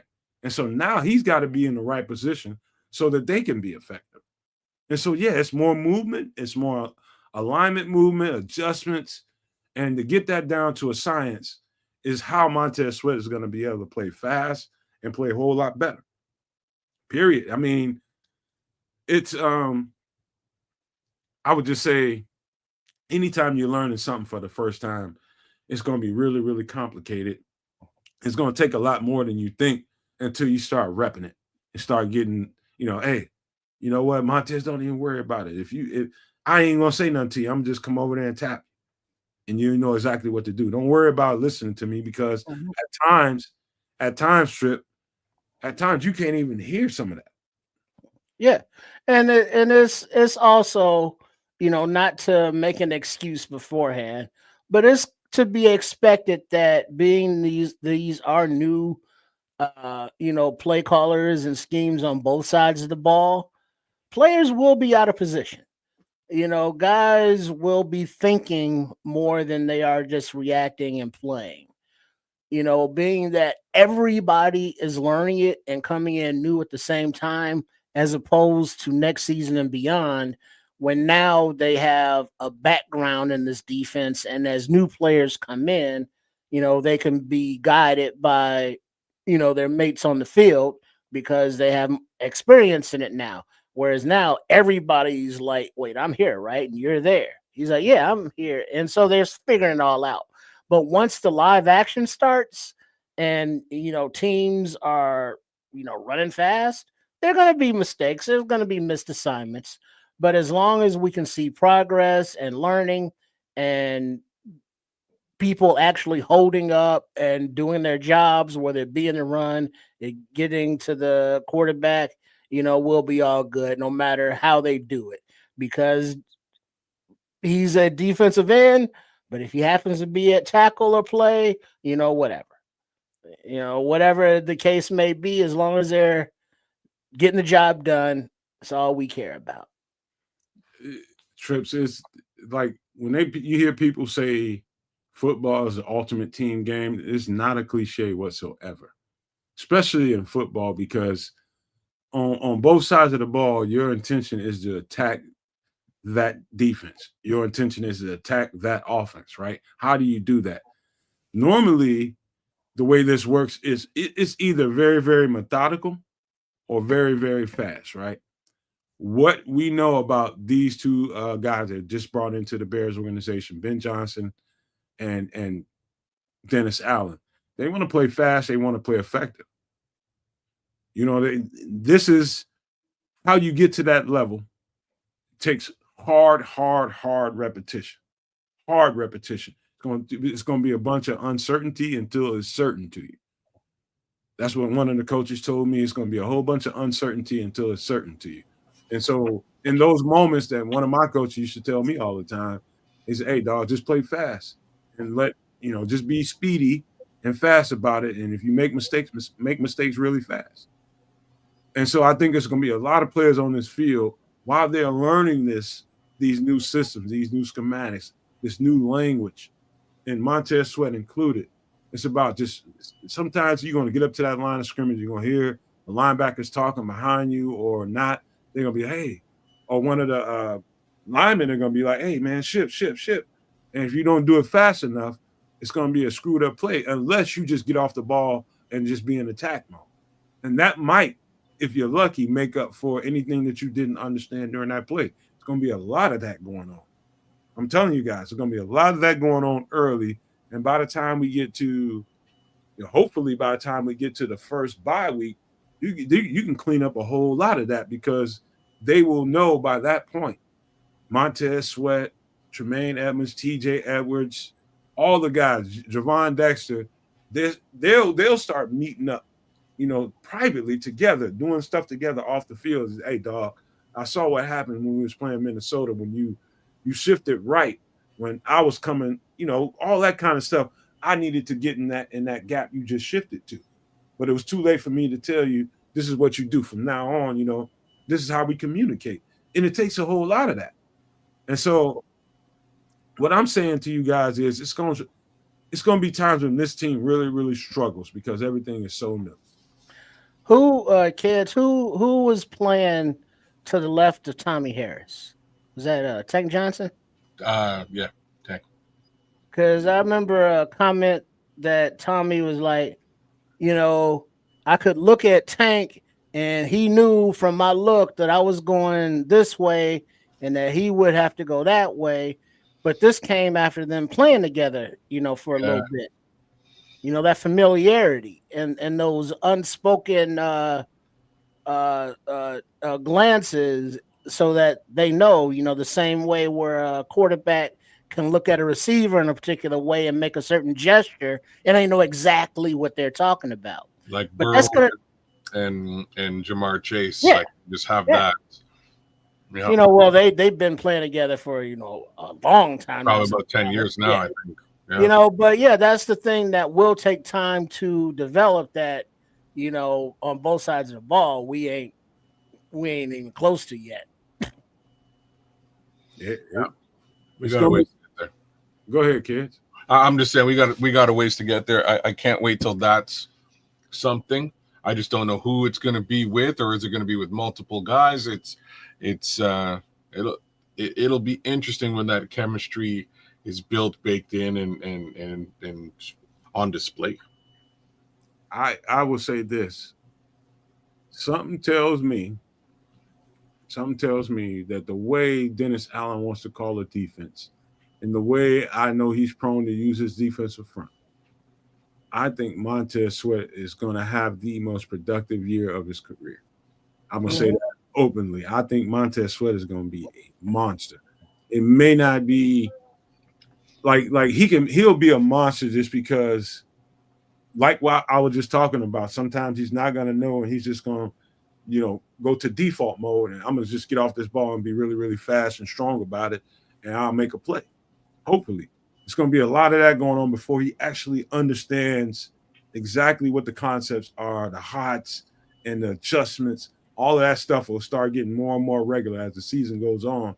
But in the midst, that all Dennis Allen said this at you guys, and that is, I'm not really focused on technique. I'm worried about guys getting off the ball and being aggressive to the guys in front of them. That's going to benefit a big, strong ass Montez Sweat like an MF. Trust me when I tell you that. Number one, the conversation that they all have privately or on the sidelines, and Montez, you right there, man, dude, just you got to work with some of these guys, man. Go out with some of these dudes. Go out with TJ. Go out with, Kyler. Listen to these are the guys that are making all the noise behind you. You just got to be in tune with their voices and what they're trying to say. When he gets that down, I think Montez Sweat, his year is going to get better and better as it goes. How many sacks would you predict? I'd say he have 10 sacks or better. Oh wow, I would have said the exact same thing. With the slight exception that I think we're also going to get a lot of penetration and potential sacks from the back, like from the linebacking core, as well as a couple of corners. I think having him be a little bit more dynamic with what he does opens up the game for speedy ass Kyler Gordon. I think Kyler Gordon is going to be a shocker this season. Mm-hmm. Well, look at how Gordon has been used in the past. Yeah. And how he gets to the quarterback. He gets home when he's on the blitz. Yes, he does. Can, be out there in coverage. And he's excellent in run support. So his star is still on the rise. And now being utilized as a weapon, the weapon that he is, Dennis Allen has a nice piece that he can move around the board willy-nilly, and the more athletes that they have, Just a real quick thing. The speed, and now Sweat is got that the behind him. The secondary that's covering better, the linebackers that hopefully are covering better. To give him the opportunity to get home, and if especially if he has one on ones. If Montez Sweat has a one on one and he doesn't get home, that's a loss for Montez Sweat. Yeah. I think this dude is going to be a problem this year. Look at this. I think he's right now, and he's trajecting uphill towards the very, very prime of his career in the next 2-3 years. In my opinion, I think that's where he's headed. I think in these next few years, Monte, just look at this human. This dude is to me, he's a freak. He is a freak. He's an absolute freak, and he's as powerful as I've ever seen a defensive lineman be. I mean, edge rusher. He is absolutely like this guy. He's also a lot faster than anybody I think would give him credit for, and I think that misconception has everything to do with this past season. This man is fast. Mm-hmm. Yeah. We've seen him go sideline to sideline and catch that quarterback who's rolling out, who thought he had the got the green, and it's like Sweat just takes away that angle. But he had a shin injury. You can't do nothing explosive or any running with a goddamn shin injury. And we saw that lack of production on the field. But I don't want to be a freak, but I can't help myself. And that's what Sweat's saying on Sundays, on game days, when he looks in the mirror. At least he better be before game days, because it's like, whatever he got to do to turn that madman that he's on the field on, because off the field he's very calm, very mild-mannered, even quiet, reserved, if you will. But on the field, release the beast and get at. Yes, let's go. I'm looking forward to it this season. I cannot wait to see this guy go, y'all. Y'all just don't I think, remember the excitement that we had around the fan base when we grabbed Montez Sweat. It was just like, oh, we got Montez Sweat. And then he got here, he came off, and what was it, a half a season? He took off. Came into the next season and just goes, fair weather fan, kind of kicked in. He had a disappointing season. And we didn't know throughout the season. I put a short out today talking about that. Kids were speaking about it. As a matter of fact, me, you, and kids trips. And what we were talking about was we didn't know that Montez was dealing with stuff. And everybody was like, where's Montez Sweat? Flus is keeping him off the field on third down. What the hell is going on? And sometimes you just don't know. And somebody's having a down year, and then the fan base gets a hold of it. It's like, hey, we wasted money on Montez Sweat. Montez Sweat, we overpaid and all that kind of stuff. And that kind of stuff just kind of takes off because it's negative. And for whatever reason in our society, people gravitate towards the negative more than they do the positive. And it just, that part about the way we live in this world disgusts me, but I'll say that for another conversation. Well, but that brings up the question of, I remember a conversation back when Urlacher was playing. And it was like, well, do you want a 75% Urlacher or a 100% backup because he was hurting or something? But the point being, we saw what Montez Sweat looked like when he was unable to run. He wasn't productive. And so why was he still on the field? Even when he wasn't on the field on third downs or important downs, just put him on IR, but that has its own consequences, maybe contractually or I don't know. But on the field, we saw that he was not effective the way that his level of play is. So I don't understand, knowing that he couldn't play. IR him and let somebody else play. Because at that point in the season, wasn't going no damn place anywhere.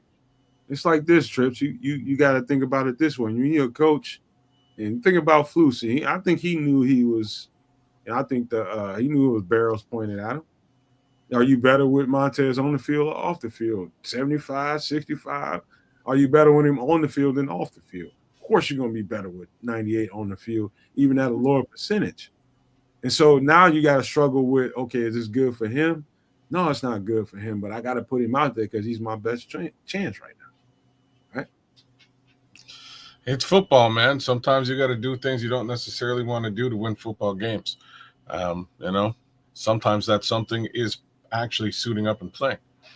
Either way, I'm not really sure that he was misutilized last season. I think Flus used him quite well. It's just got more to do with, Flus's overall vanilla milk toast scheme, version of the of the 4-3. Yes, its principle aside, it's still just a regular ass 4-3 with with Tampa 2, man. And if you're running Tampa 2, you're waiting for things to happen as opposed to attacking it. So I can't wait to see this guy on the attack, healthy and ready to rock and roll. Speaking about Montez Sweat and Montez Sweat type guys, this is in the media too. This is Tano Passano. He's an 8-year veteran, and I believe is a free agent right now. He's listed as on the Saints roster. He was there with Dennis Allen for the last 3 years, and he's coming into the end of his contract. And I believe he's a free agent right now. But don't get me. I might have that wrong because I might have read it wrong because I hurried up and did this when I heard about it. So podcasters and I don't know, maybe I think a reporter reported this out, an actual beat reporter reported that, the Bears may be interested in this guy. He's 6'7", 290 pounds, and an 8-year veteran. Look at this guy. Look at him and look at him hard. He is what I would say, he's basically Dio. He's basically Dio Odimbo, a guy that can line up inside, outside, and give you both of those techniques. Fearsome against the run. Not a great pass rusher. Not a great pass rusher whatsoever. And I think that's what most people want to focus on. And I believe that's the wrong way to look at it when you're talking about a Dennis Allen defense. Dennis Allen, the only great pass rusher that I can remember him having is 94. 94 and more recently, number, what is 99? What was that? Cam Jordan or Cam Jordan and more recently, what's Armstead? his name? Teron Armstead. Not Armstead. Honey Badger. Is he over there? No, he just had Chase Young, and Chase Young was a monster. That's right. Yes. But those how much does this kid want on the free agent market? This dude, you can get him for $5 million or less. 6'7"? $5 million. You got some arm length there. He's an absolute monster, and I'm telling you guys, people, they'll go straight to his Tano. I'm gonna just call him Tano. They'll go straight to his stats. He's only his season, his biggest sack season was 4 sacks. But does that tell all the story, you guys? Y'all have been watching the Nomad Network long enough to know that sacks don't always tell the whole story. It doesn't. You just got to watch film. And what Dennis Allen predicates his defense off of is stopping the run first and earning the right to pass rush. Yeah. The interior pass rush is going to dictate whether or not these guys are successful. So if that's the case, and let's just say theoretically, I know that it doesn't always go to form, but let's say, your first, second down or your run downs. So you bring in Tano there with Billings, Jarrett, and Sweat. And then you bring in your NASCAR package of Dio, Booker, Pickens, and and who am I forgetting up front there? Turner, Shamar. Dexter. That's right. Yeah, so I said Javon Dexter. So I didn't say Pickens though. But that's not a bad rotation. But who is Tano? Who is he? Taking the place of or taking the opportunity away from? It would be somebody like And by the way, Andre, I think he tore his Achilles at the beginning or at the end of the year before. I think this year, I think he was getting back. He injured it. No, no, no. I think he was getting back up to strength. I think he was getting back up to strength this year, and that's why I think people, you can look at this guy and tell like most people will be all over him, but I think that because he tore his Achilles at the beginning of last year, people are just kind of waiting to see how it's going to turn out for him. How And old so is he? he's he's an 8-year veteran. He's probably like 30. Oh, damn. Mhm. Here we go. The ages, the ages have just entered the chat. Oh, jeez. But at 6'7", 290, those are really interesting measurables. I would compare.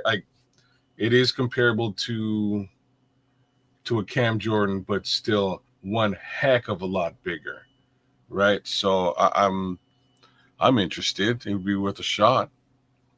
Trust me, man. When I tell you, you watch him on film, and this is a guy you don't have to play. He's not going to be part of your regular 3-down rotation.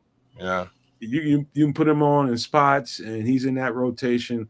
And when your Montez Sweats and your Dio Dingbos get off the field, who do you have to replace him? How well is your lineup? How good is your lineup?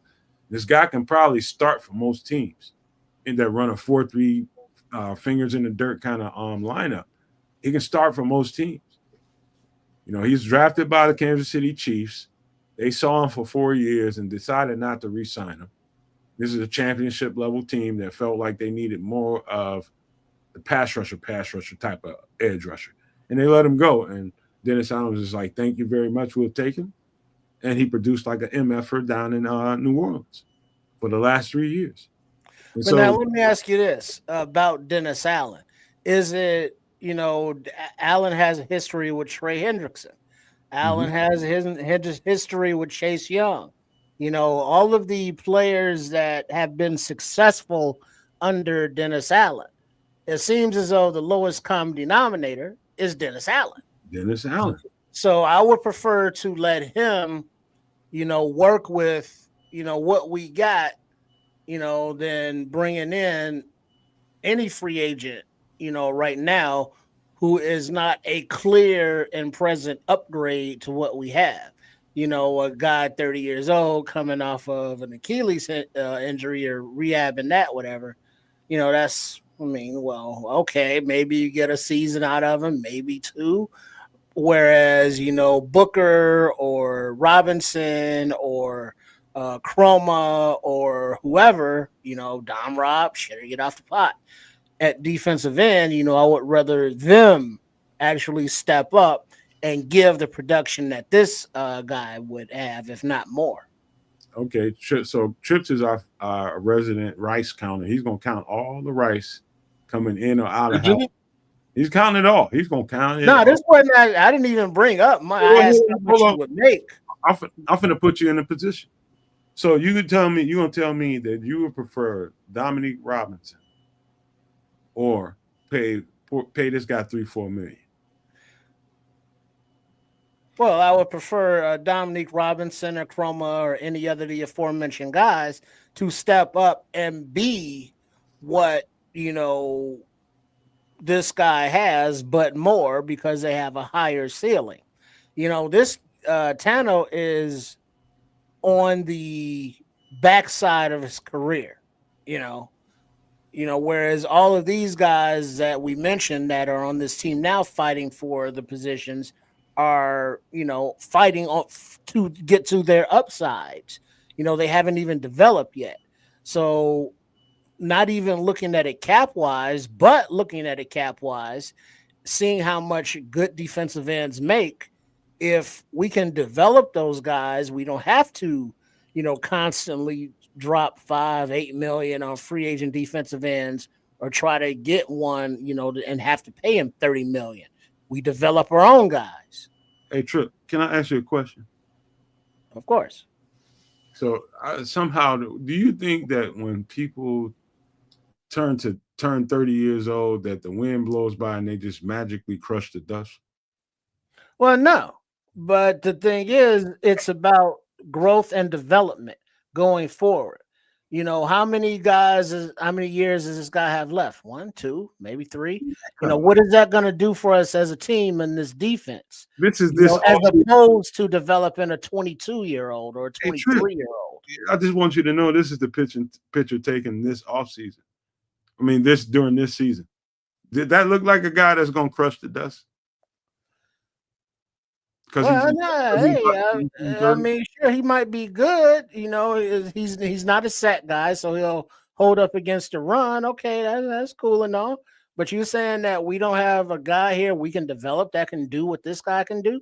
Nah, I think he's a 2-3 levels step up from Dominic Robinson, I believe.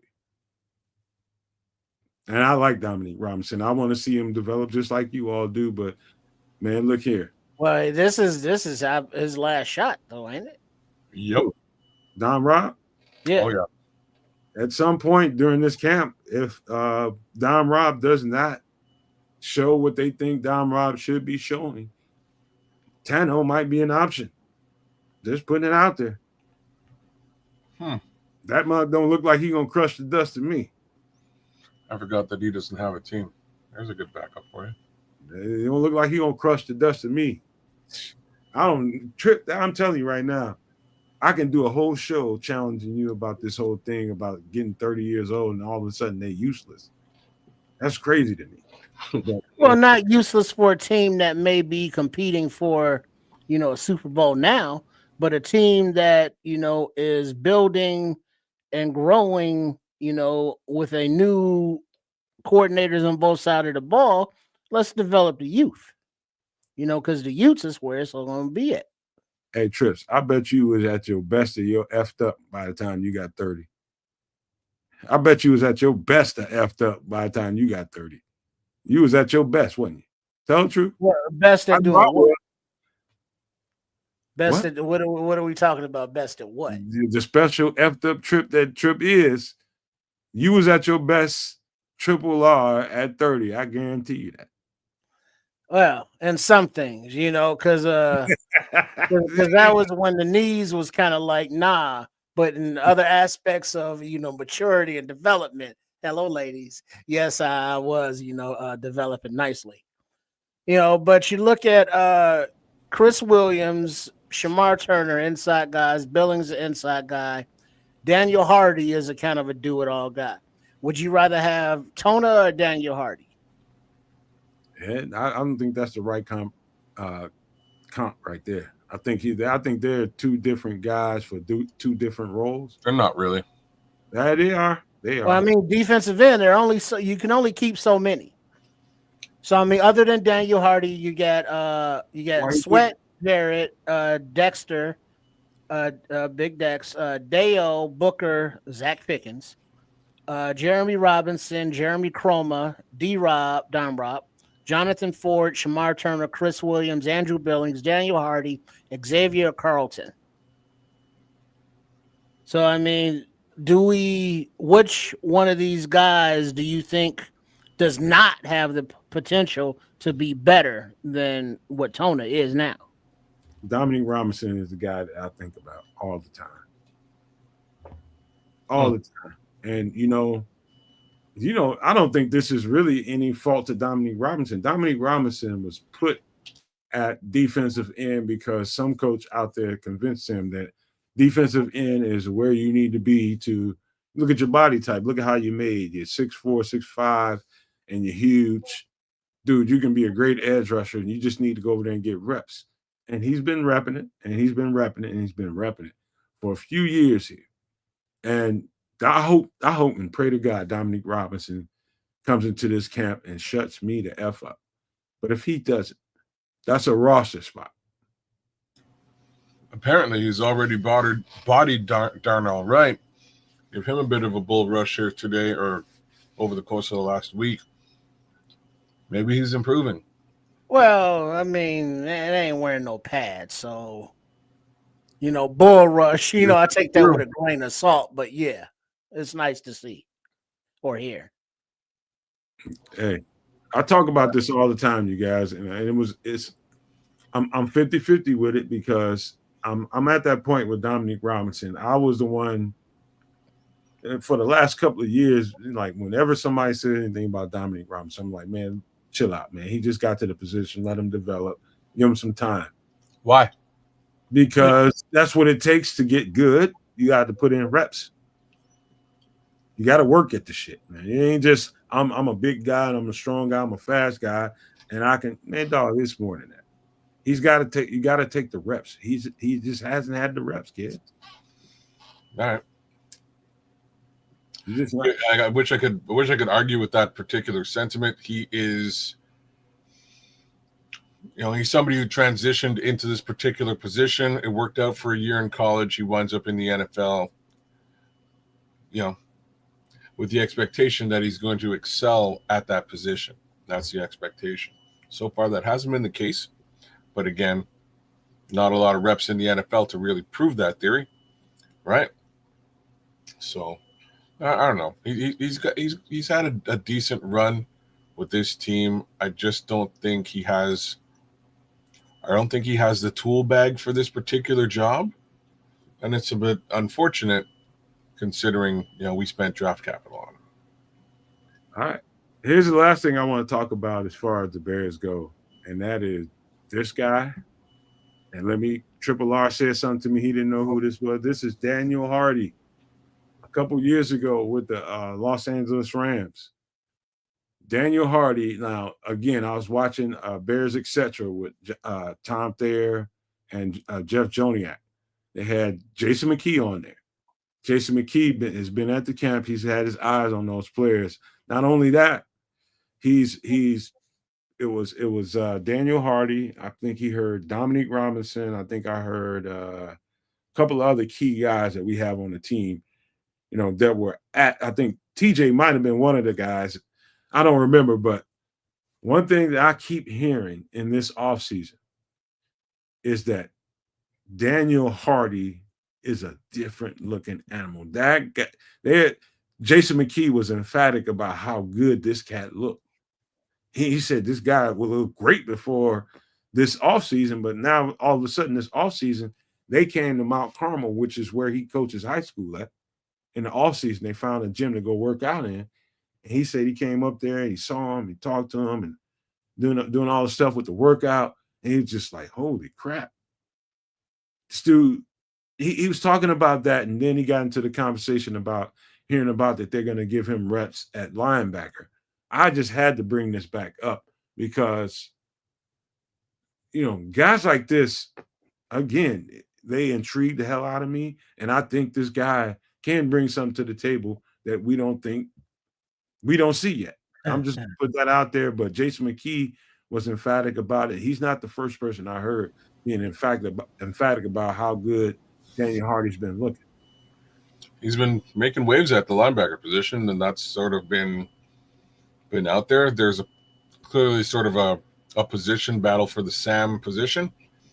Now that Jack Sanborn's gone, I don't know who has the pole position here, whether it's Daniel Hardy, Noah Sewell, perhaps Ruben Hippolyte. Those are three important names with respect to that Sam position to keep an eye on. And there's also my personal favorite name, Eamon Ogbagbaminga. Say that 3 times fast. I can. Amen. About Amen. I'm- About nigga. Amen. About my nigga. Amen. See? About nigga. Amen. About my nigga. See, he did it. It might have actually been 4 times. But at the end of the day, there's a battle going on, and this guy is going to shine because of his special teams value. And it's over and above what he's actually doing on the field. That's just additional, and that's probably a reason more so why they wanted to put him at that linebacker position potentially, because he's all over the field making plays. He can be all over the field making plays, at the Sam position too.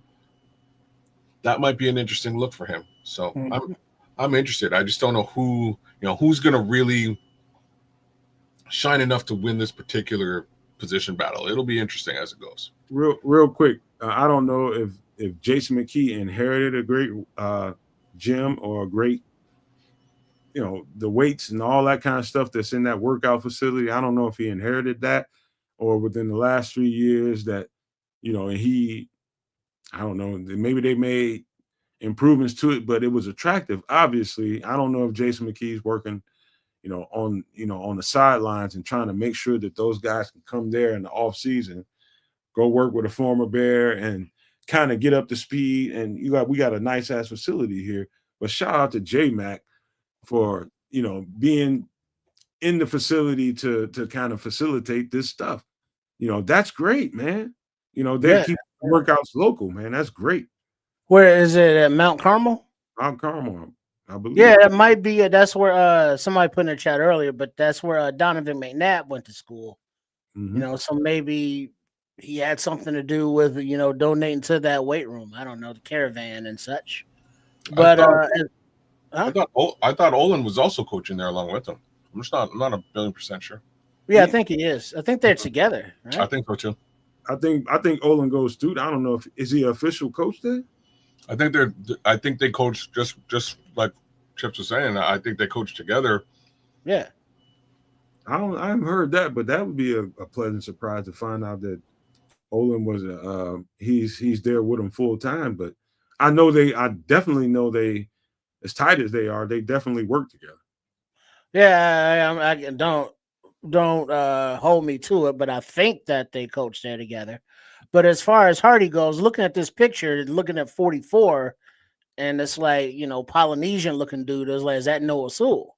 Because dudes wear helmets. I don't know what they'd be looking like with the helmets off. But being that it is Hardy, and there's something that we can say that about Hardy that we cannot say about Dom Rob, is that we've watched Hardy develop on the field. From special teams being a menace on there, to getting reps on defense. Whereas Dom Rob, it's like you don't see him at all on special teams. And then as far as reps on the field, you got nothing. And so as far as development goes, just from what we've seen, it looks like Hardy's ahead of Dom Rob, at this point. But we shall see, after pads come on in camp and such. But yeah, Hardy is like that guy from well, not that guy, but remember college football, NCAA 14, I believe it was, where it's like you had to recruit the players. That was part of when you do the franchise, or not franchise, but your team. And there were some guys that were just labeled as athlete, and you had to figure out where they were best at as athlete. And so Hardy is like, all right, well, we know he can be a gunner on special teams. Okay, cool. We know he can, get up to try and, block kicks on field goals. All right, cool. We know he can, block on, punts, and get down on punt coverage. All right, cool. We know he can get after the quarterback when he gets on the field on defensive reps. All right, cool. So he's checking all of these boxes. So now they're putting more on his plate with the linebacker and seeing what he can do there. If he has so much versatility that he is, such a Swiss Army knife, that it's like, yeah, I mean, it's like, well, he does too much to not make the team. So we figure out exactly where we put him later, but we know he can do this. We know he can do that. We know he can do this. We know he can do that. Whereas Dom Rob is like, well, we still waiting on him to do this. Trip. Let me tell you this, and Kez will have his take on this whenever he gets it when he gets his take. The opportunities that Daniel Hardy got were very few. There wasn't a whole lot of them, but there were times when he got some run. And when he got that run, let me tell you something. One thing I can tell you about Daniel Hardy for sure, that intensity is intense. When he gets on the field, you know his ass is on the field. You know he's there. You know he's there. And in this type of defense that Dennis Allen wants to run, it's about intensity. And like there's a lot of football players out there that play football because they're made to do it and they're built to do it genetically. That this is what their path has given them. I got to be a football player because this is how I'm built. You know what I mean? But then there are players like Daniel Hardy that is he is pure intensity, man. Like that is no. I mean, Daniel Hardy at Montana State and Daniel Hardy as an NFL player, they're the same freaking player. He's just getting better and better and better over time. He's just building and building and building. And I think I'm just saying when Daniel Hardy makes this roster and gets a role or two, I think he's going to maximize it. It was just a question of if we're talking about those two particular players, Dom Robb, Daniel Hardy, who's going to go out there and like not maximize? Who's going to take advantage of their opportunity? Who's going to crush their opportunity when they get on the field? And I'm going to say 9 times out of 10, versus 2 times out of 10 on as far as Dom Robb is concerned, Daniel Hardy's out there doing it. Every time he's on the field, he's doing something to stand out. And those special team snaps alone, worth their weight in gold to show the team what you're worth. I really wish Dom Robb got maybe had some special teams value. That would really help his ability to stay on this roster. I just don't. This roster is going to be a little bit interesting when it comes down to it. But they're trying to find a home for this young man, and I think that's a great look. I don't know. I'm just not sure it's at the linebacker position. That's just my headspace, but we'll see. Like I told you guys before, I will go back to the tape, and I haven't had time to do it yet. But I beg to differ. I beg to differ. I think the intensity that this guy plays with, it's like he's magnetized in that way. He's one of them people that you put him out there, and people are gonna get drawn to that magnetism, man, and people are gonna stick to him. Just put him out there and let him be him. Well, then also look at where he is when he is on the field. When there's a ball carrier and the tackles to be made, if he's not making the tackle, he's the next guy right there, to make the tackle. He's in the play 99% of the time, and it's great to see.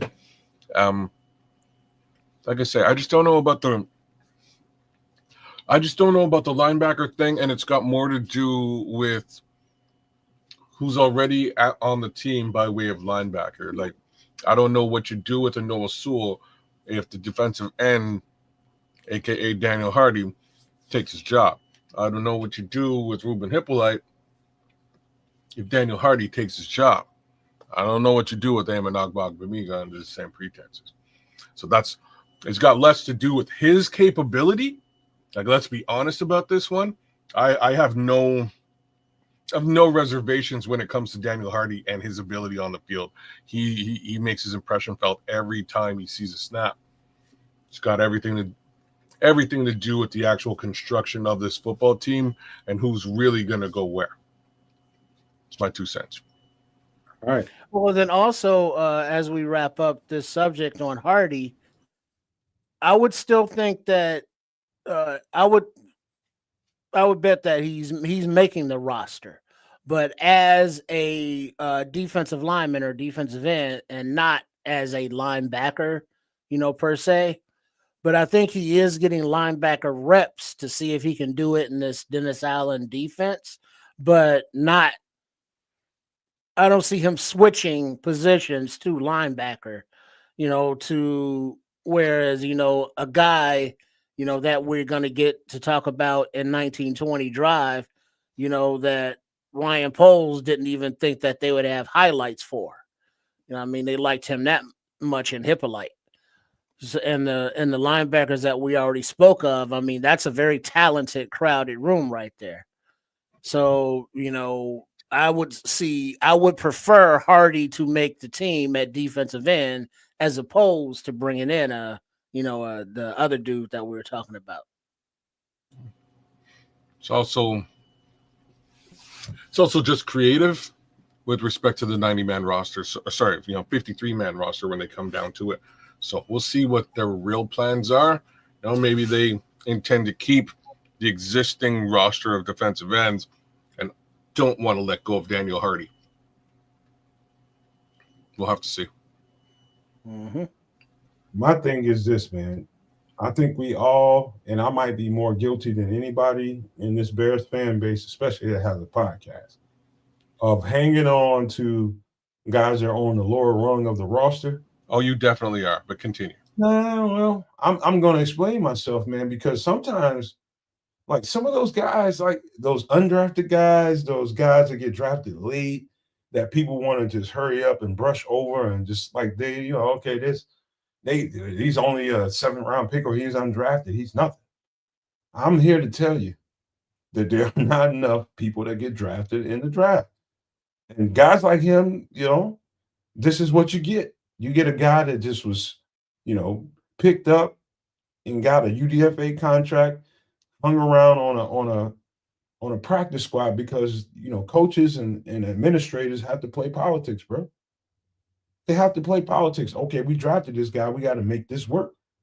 Versus this guy that we know he's a beast, but we didn't draft him. So those politics exist. So a guy might get passed around a time or two before he actually sticks to a roster and earns himself a role. True indeed, man. That's real shit. Yeah, I can't argue with that at all. My little 2 cents on it, and where I tease you, and I will continue to do so, is that in a case like Dom Rob, it's not for lack of opportunity, right? He definitely has had the opportunity to get on the field a fair amount, but when he's on the field, and you can see this, the three of us can see this right now, or discuss it right now. When Dan Hardy's on the field, you see the impact. You see what he does. There's an impression being felt there. He leaves an impression. He makes an impression. I can't say the other guy does. Hey, kids, I'm going to tell you something, man. And this ain't no shot to you. This is just an open statement. Development ain't linear, bro. No, that's a very good comment. Same token, every year's a different challenge, right? They may have, Dom Rob may have developed differently over the course of this past season than he did the previous season or even the season before that. He's got more reps under his belt. Who's to say that he doesn't get to camp and isn't just lighting the camp on fire? I can't. I don't know. Right? Like that's just general speculation there. Again, I'm only speaking to what I see on what I've been able to see on tape. There's a missing bag of tricks there is really the first thing that I'm going to say. And I'm not saying that, people should make fun of him for this. Like, I'm not sure how else to say that, but there's guys who have that bag of tricks. They may be just as undrafted. He unfortunately has swapped between, I think, 4 different positions before he, eventually became that edge rusher. Right. So if the expectation was for him to come in the door with that bag of tricks, I'm sorry to everybody, you can't really have that expectation at this point. Though, he needs to have it to compete. Well, let me say this to you, kids, before you, real quick, Trips. Well, I was just gonna say that. Yeah, he was a quarterback. Then he was a wide receiver. Tight end, the tight end to defensive end. There you go. And I saw a picture of him recently, and he looks like he swole up, to suit the position more, and so maybe his development is a little bit more removed over a season or two because of the physical aspects, but as far as the on game beast mode, you see that in Hardy. You just don't see that in Dom Rob. Yeah, that's where I was going, Trip. That's exactly where I was going, and I like to use myself personally as an example to make it fit. I'm talking about Daniel Hardy. Like, I know exactly how his mindset is, man, because my friends tell me that when we were tiny little kids, he was just like, man, you were bigger than everybody else. I'm like, when was I ever bigger than everybody else? Sometimes you don't see you, but my friends told me that I was just bigger than everybody else. They were talking about my muscle structure, I believe. I think that's what he was talking about. But as I started getting older, everybody started getting bigger than me. I'm 5'10", 5'11" on a good day. You know what I mean? And I'm about 185, at my most muscular, maybe 190. And at that size and weight, that's very average for a cornerback. And so I had to deal with that coming up and getting ready to go out there and go earn scholarships and all that. And I know what that fight is like, trying to fight for that attention. He's one of those guys he's too big or too small. Too big for a linebacker, too small for an edge rusher. You know what I mean? He's constantly, I think he wanted to be an edge rusher, and he wants to be an edge rusher, but everybody's telling him he's too small for that. And you're constantly fighting to try to prove that point and prove people wrong. That fight that Tripp just got through kind of describing is what's in him. That's what's in him. That's what I relate to. It's that desire and that fight that's just like, God damn it, I'm gonna show you. Fire and desire. I'm gonna say something crazy here. Like, wow. You can't buy this stuff. You can't go to Walmart and get this. You either got it or you don't. And that's not something you can be coached up on either. No. So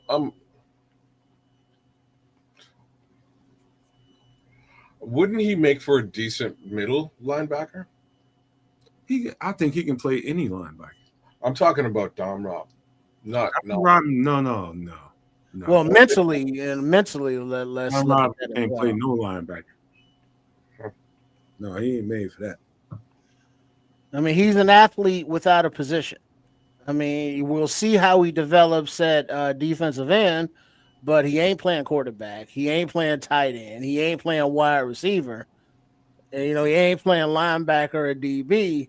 So all of his eggs are in that defensive end basket. Well, and he's had to get bigger. He's had to learn different moves to put different tools in his bag. And bull rush, all right, cool. But you can't be in year 3, year 4 talking about, well, he learned how to bull rush. Like he's been replaced on this roster. Why are we still talking about Dom? Yeah, because we're talking about Dan Hardy. Daniel Hardy's on the screen. Right. I know, but it's because we're talking about Dan Hardy. Like why would they move Dan Hardy to linebacker? And it's for the obvious reason. They want to keep him on the team. They want to find a spot for him. They're not doing that for Dominique Robinson, right? Like it's sort of the obvious repercussion. Folks have to stay, and folks are gonna. Somebody's gonna stay. Somebody's gonna go.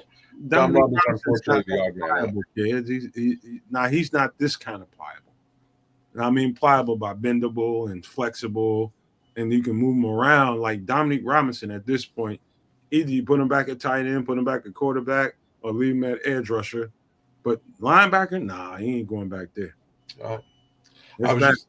I was just thinking again that perhaps just the measurables that he's bringing to the table as an athlete might be decent at middle, but you're right. Like his awareness, his understanding of how to direct traffic is probably just definitely not there, right? So, plus, I don't think he has a foot speed. He's fast, bro. Not that kind of fast. You got like fast in a straight line is one thing, but fast and having bursts in a short area is another thing.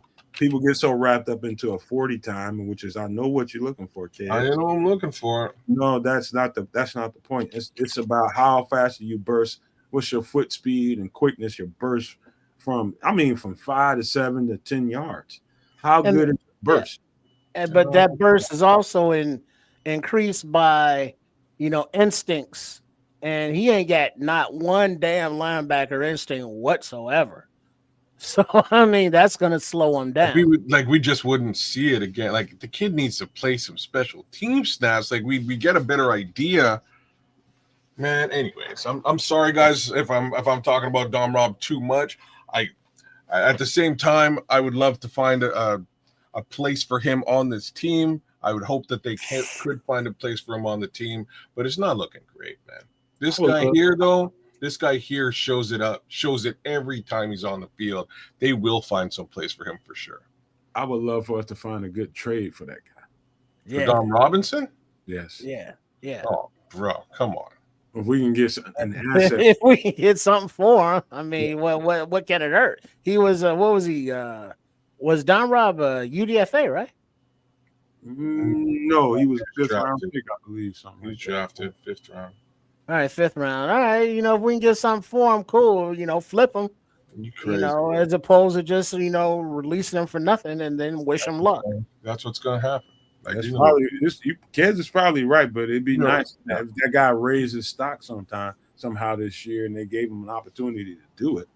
But I don't think he gets through this, man. I really don't. Yeah, there's nothing. I hate to say these things, man. Like I as far as draft picks are concerned, I'd love for each and every one to raise their own stock and be able to contribute to the Bears. Yeah, I like. He's had his ability to he's had the opportunity to go out there and do stuff. It hasn't quite materialized. I don't see them being able to recoup on this particular player. I'm just saying that out loud. There's other players who are in similar boats too.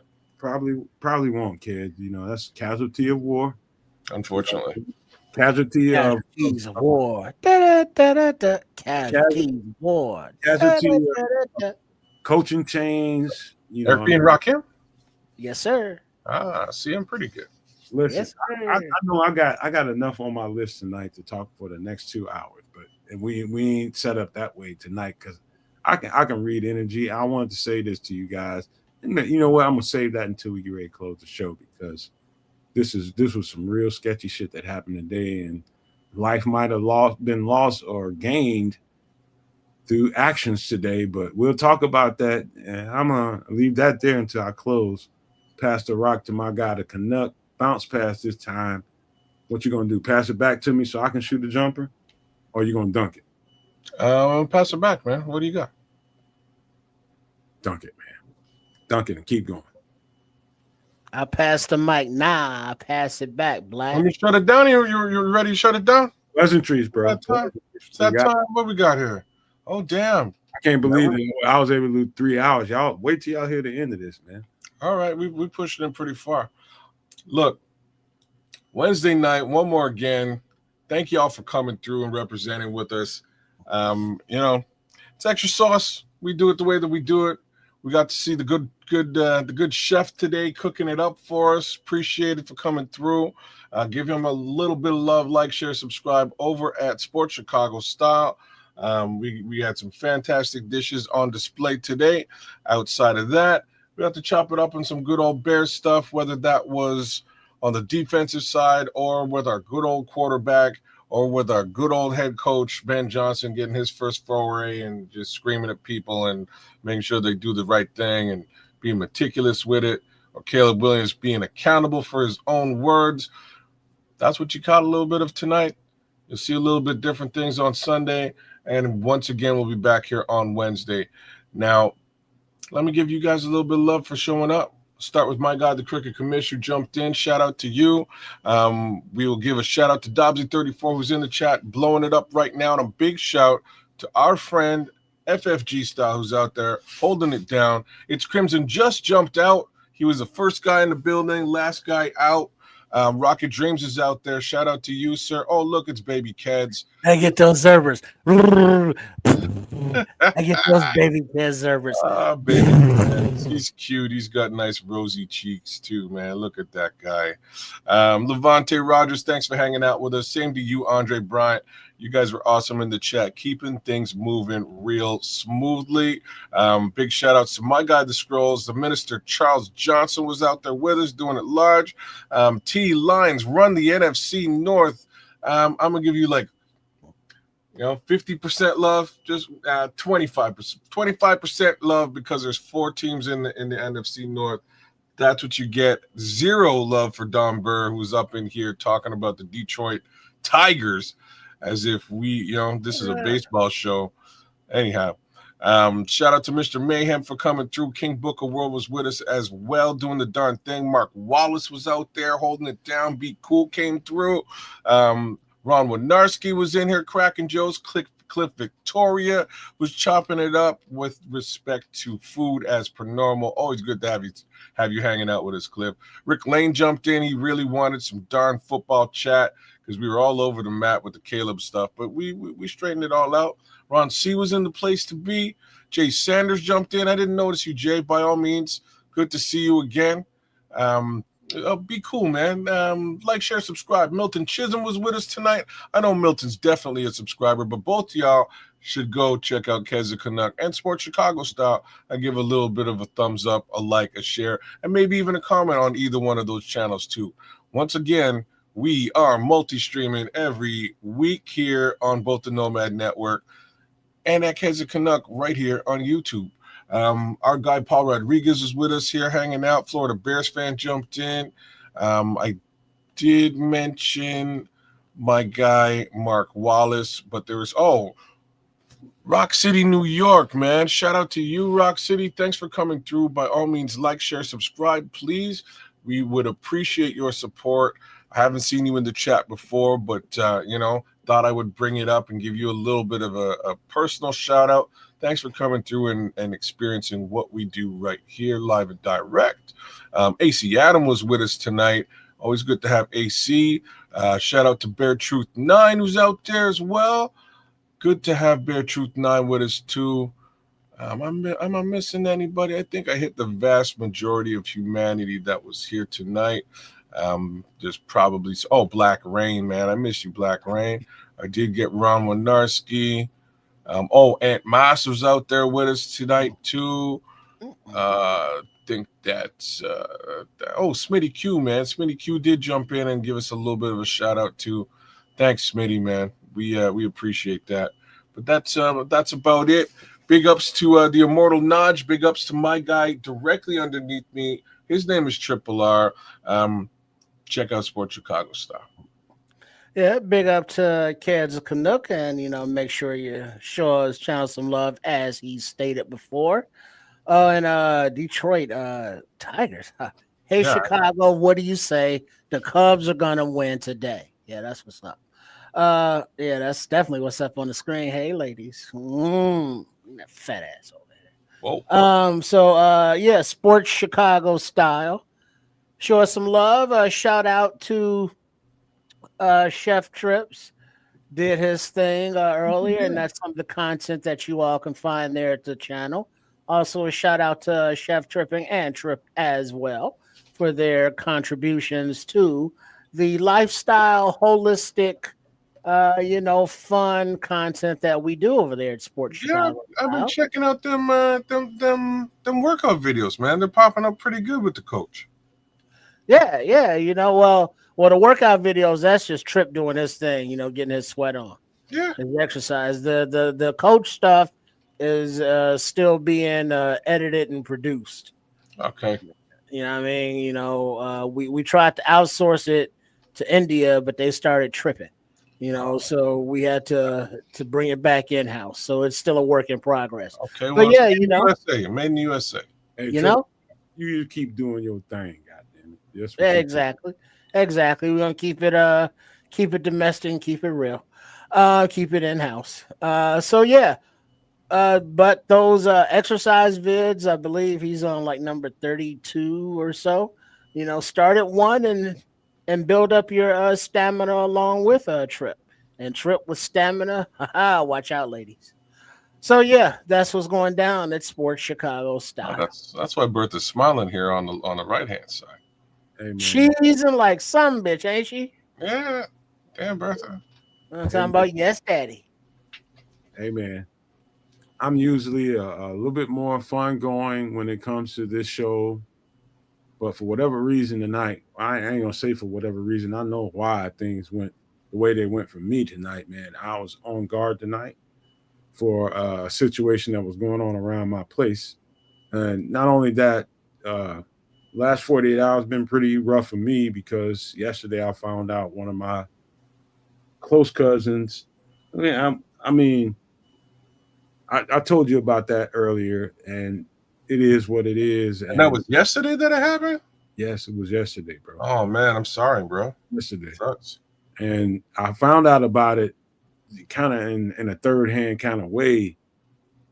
I can tell y'all the whole story, but it's not important. I found out about it. He found unresponsive, and they put him on a machine. I believe he was gone when they got him, but they put him on the machine for the family. I think that's what they did, and I think that happens a lot of times around here. That somebody, they might find somebody already DOA, and they'll put them on a machine. And I hate to say it, but sometimes they'll just accumulate money, because that's what happens when you put them on the machine. People will accumulate money, especially if you got a really really passionate family like mine, and they'll put them on the machine just so everybody can come in there and say the goodbyes. This happened to me a few times in my life. Family members that I've had, I knew they were gone, but they were on Man, this. not to interrupt you, but that's how I had to kill my mama. Hey man. You know what I mean? I was she was at Mercy Hospital there on Lakeshore Drive and 22nd, and got the phone call that she was unresponsive, and come say your goodbye. She was in the ICU, but she had asthma, chronic asthma. My entire life, I guess hers too. And she would always tell me that, and everybody else in the family, that she didn't want to be hooked up to no tubes and no hoses and no machines. She wanted to go and go in peace. And so, we get the call that she's unresponsive, and they had her medically induced in a coma, but had her hooked up to a BiPAP machine that was basically breathing for her. And so, she had all the documentation about, do not resuscitate, no machinery, none of that. All of her family, we're there. But the hospital's like, yeah, we're going to move her up to our hospice floor. And that machinery, life saving equipment isn't allowed up there anyway. But they still had her hooked to this BiPAP machine. And every, 20 minutes or so, she would struggle, to try to get the tubes out and then go back to sleep. Struggle. And so I'm watching this, and their reason being is like, well, we want to make sure that everything's legal with this. So we want her husband to come back. But he had been there the entire time, given permission. But like that next day, he had his own doctor's appointment, so he couldn't be there. So it's like, well, let's wait till he gets back. And I had enough. So it's like, well, fuck it. So I turned the machine off, and I took it off of her face. And she had that one little tear going down her eye, like she knew what was happening. And so it's like those motherfuckers had to make me kill my own mama, to stop Hey, her from hey, suffering. hey, man. Let's say that a little differently. Nah. Well, you got to, You know what I mean? You know what I podcast. mean? I understand the sensitivity, but it's like you don't put the family through that. It's like we're telling you, like, this person is dying. Let them die in peace. But it's like, nah, you're gonna make a family member actually do it. So I ended up, cussing out a doctor and a nurse when they was like, oh, who pulled it out? I was like, I did, because y'all wasn't. And they was like, oh. And so, me, I had to share my opinion. But yeah, so when family members are on those machines, it's their life that we're talking about, but like this is Nomad's cousin, and whatever the relationship is, there will forever be that hole that he or any other family member that is leaving us will, leave empty. So it's like, Nomad, you're going through it, hey, just keep your head up and keep striving. So, um, I will say I'm sorry to hear that whole story, man. That's terrible. I like. I'm gonna say I kind of lucked out, and it's not by any stretch of the imagination real true to life luck. Both of my parents were in similar situations, and they both kind of happily passed just before I had to make this particular decision. And like with my dad, with my mom, I had no idea what was going on. Like I was just kind of young at the time and stupid. With my dad, it was a heart attack. It kind of came out of the woodwork. They put him on machines. I went to Florida to check him out. And I mean, I was in Florida in 2 hours. You know what I mean? Like I heard this, all right, damn, I'm on a plane.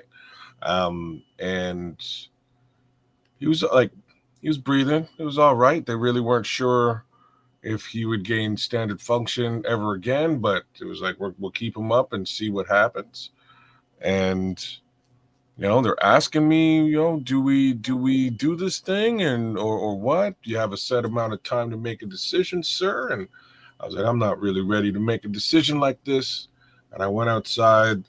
I had a smoke, and like it was weird because I have a half sister. I haven't seen her since I was 10.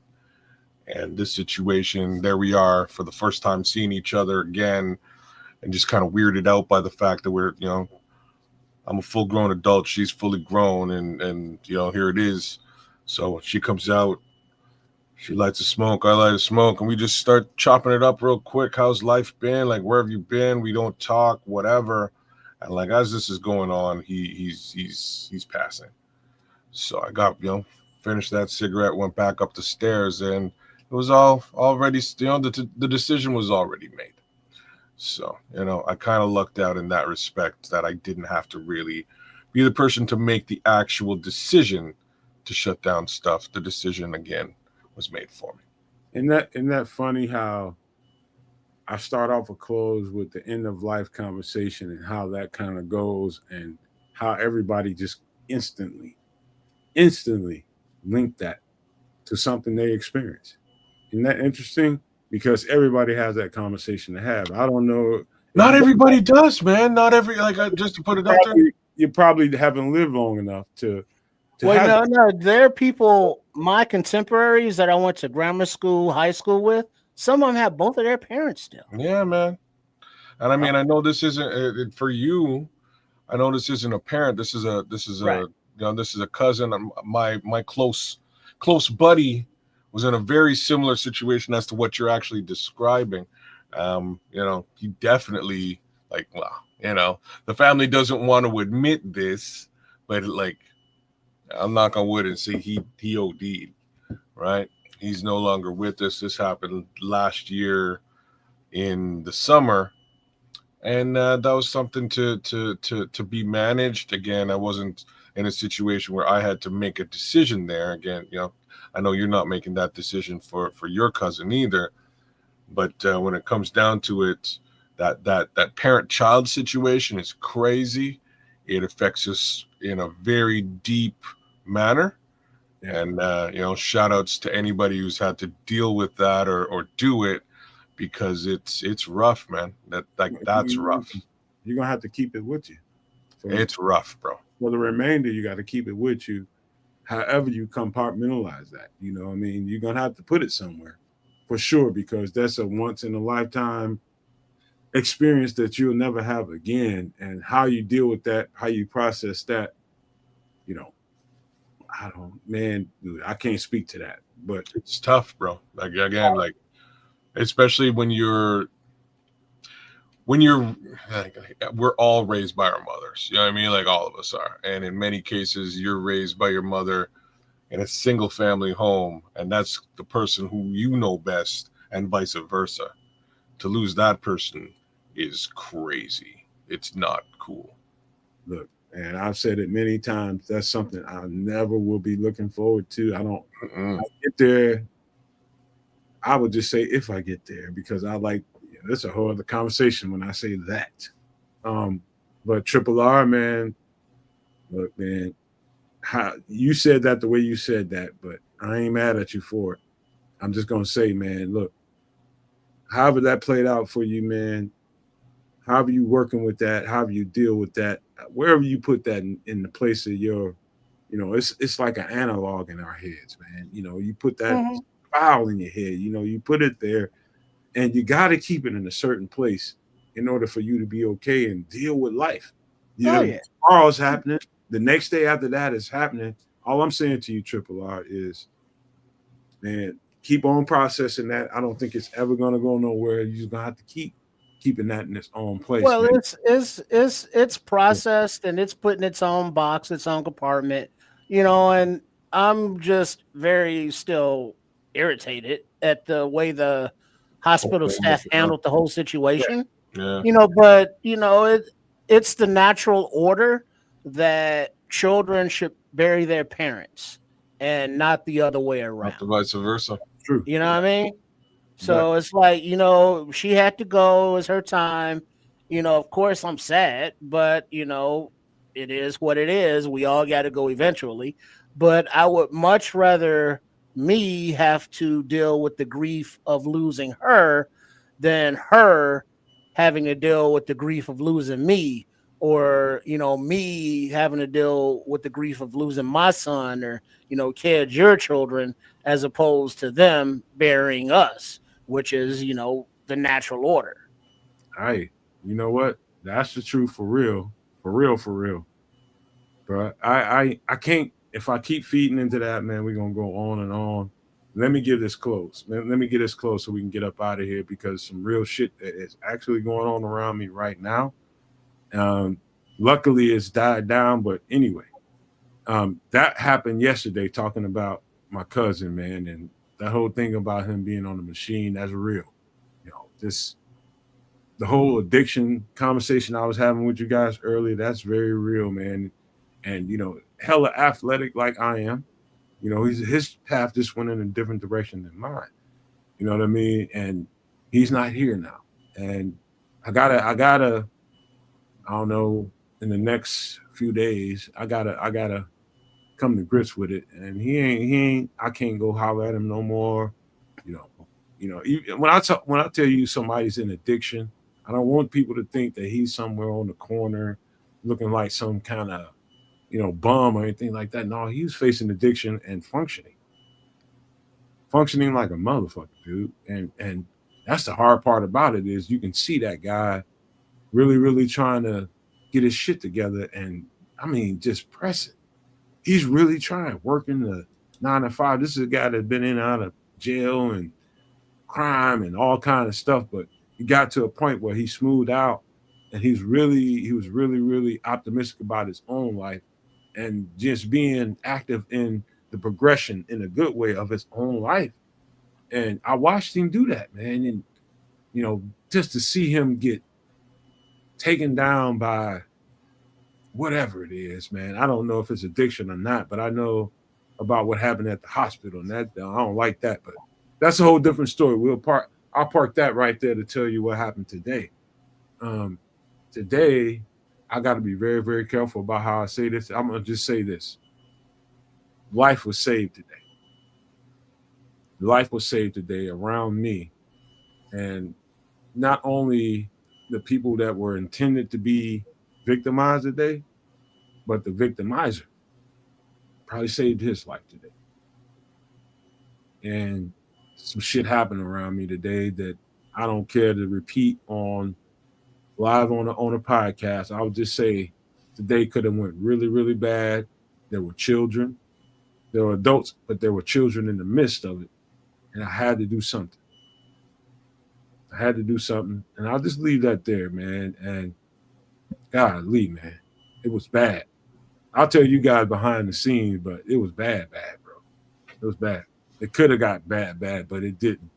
And hopefully, I just said I might have saved a life or two or whatever, but that might be temporary, man. The way things are going right about now, it could be on and popping the next day or the next day after that.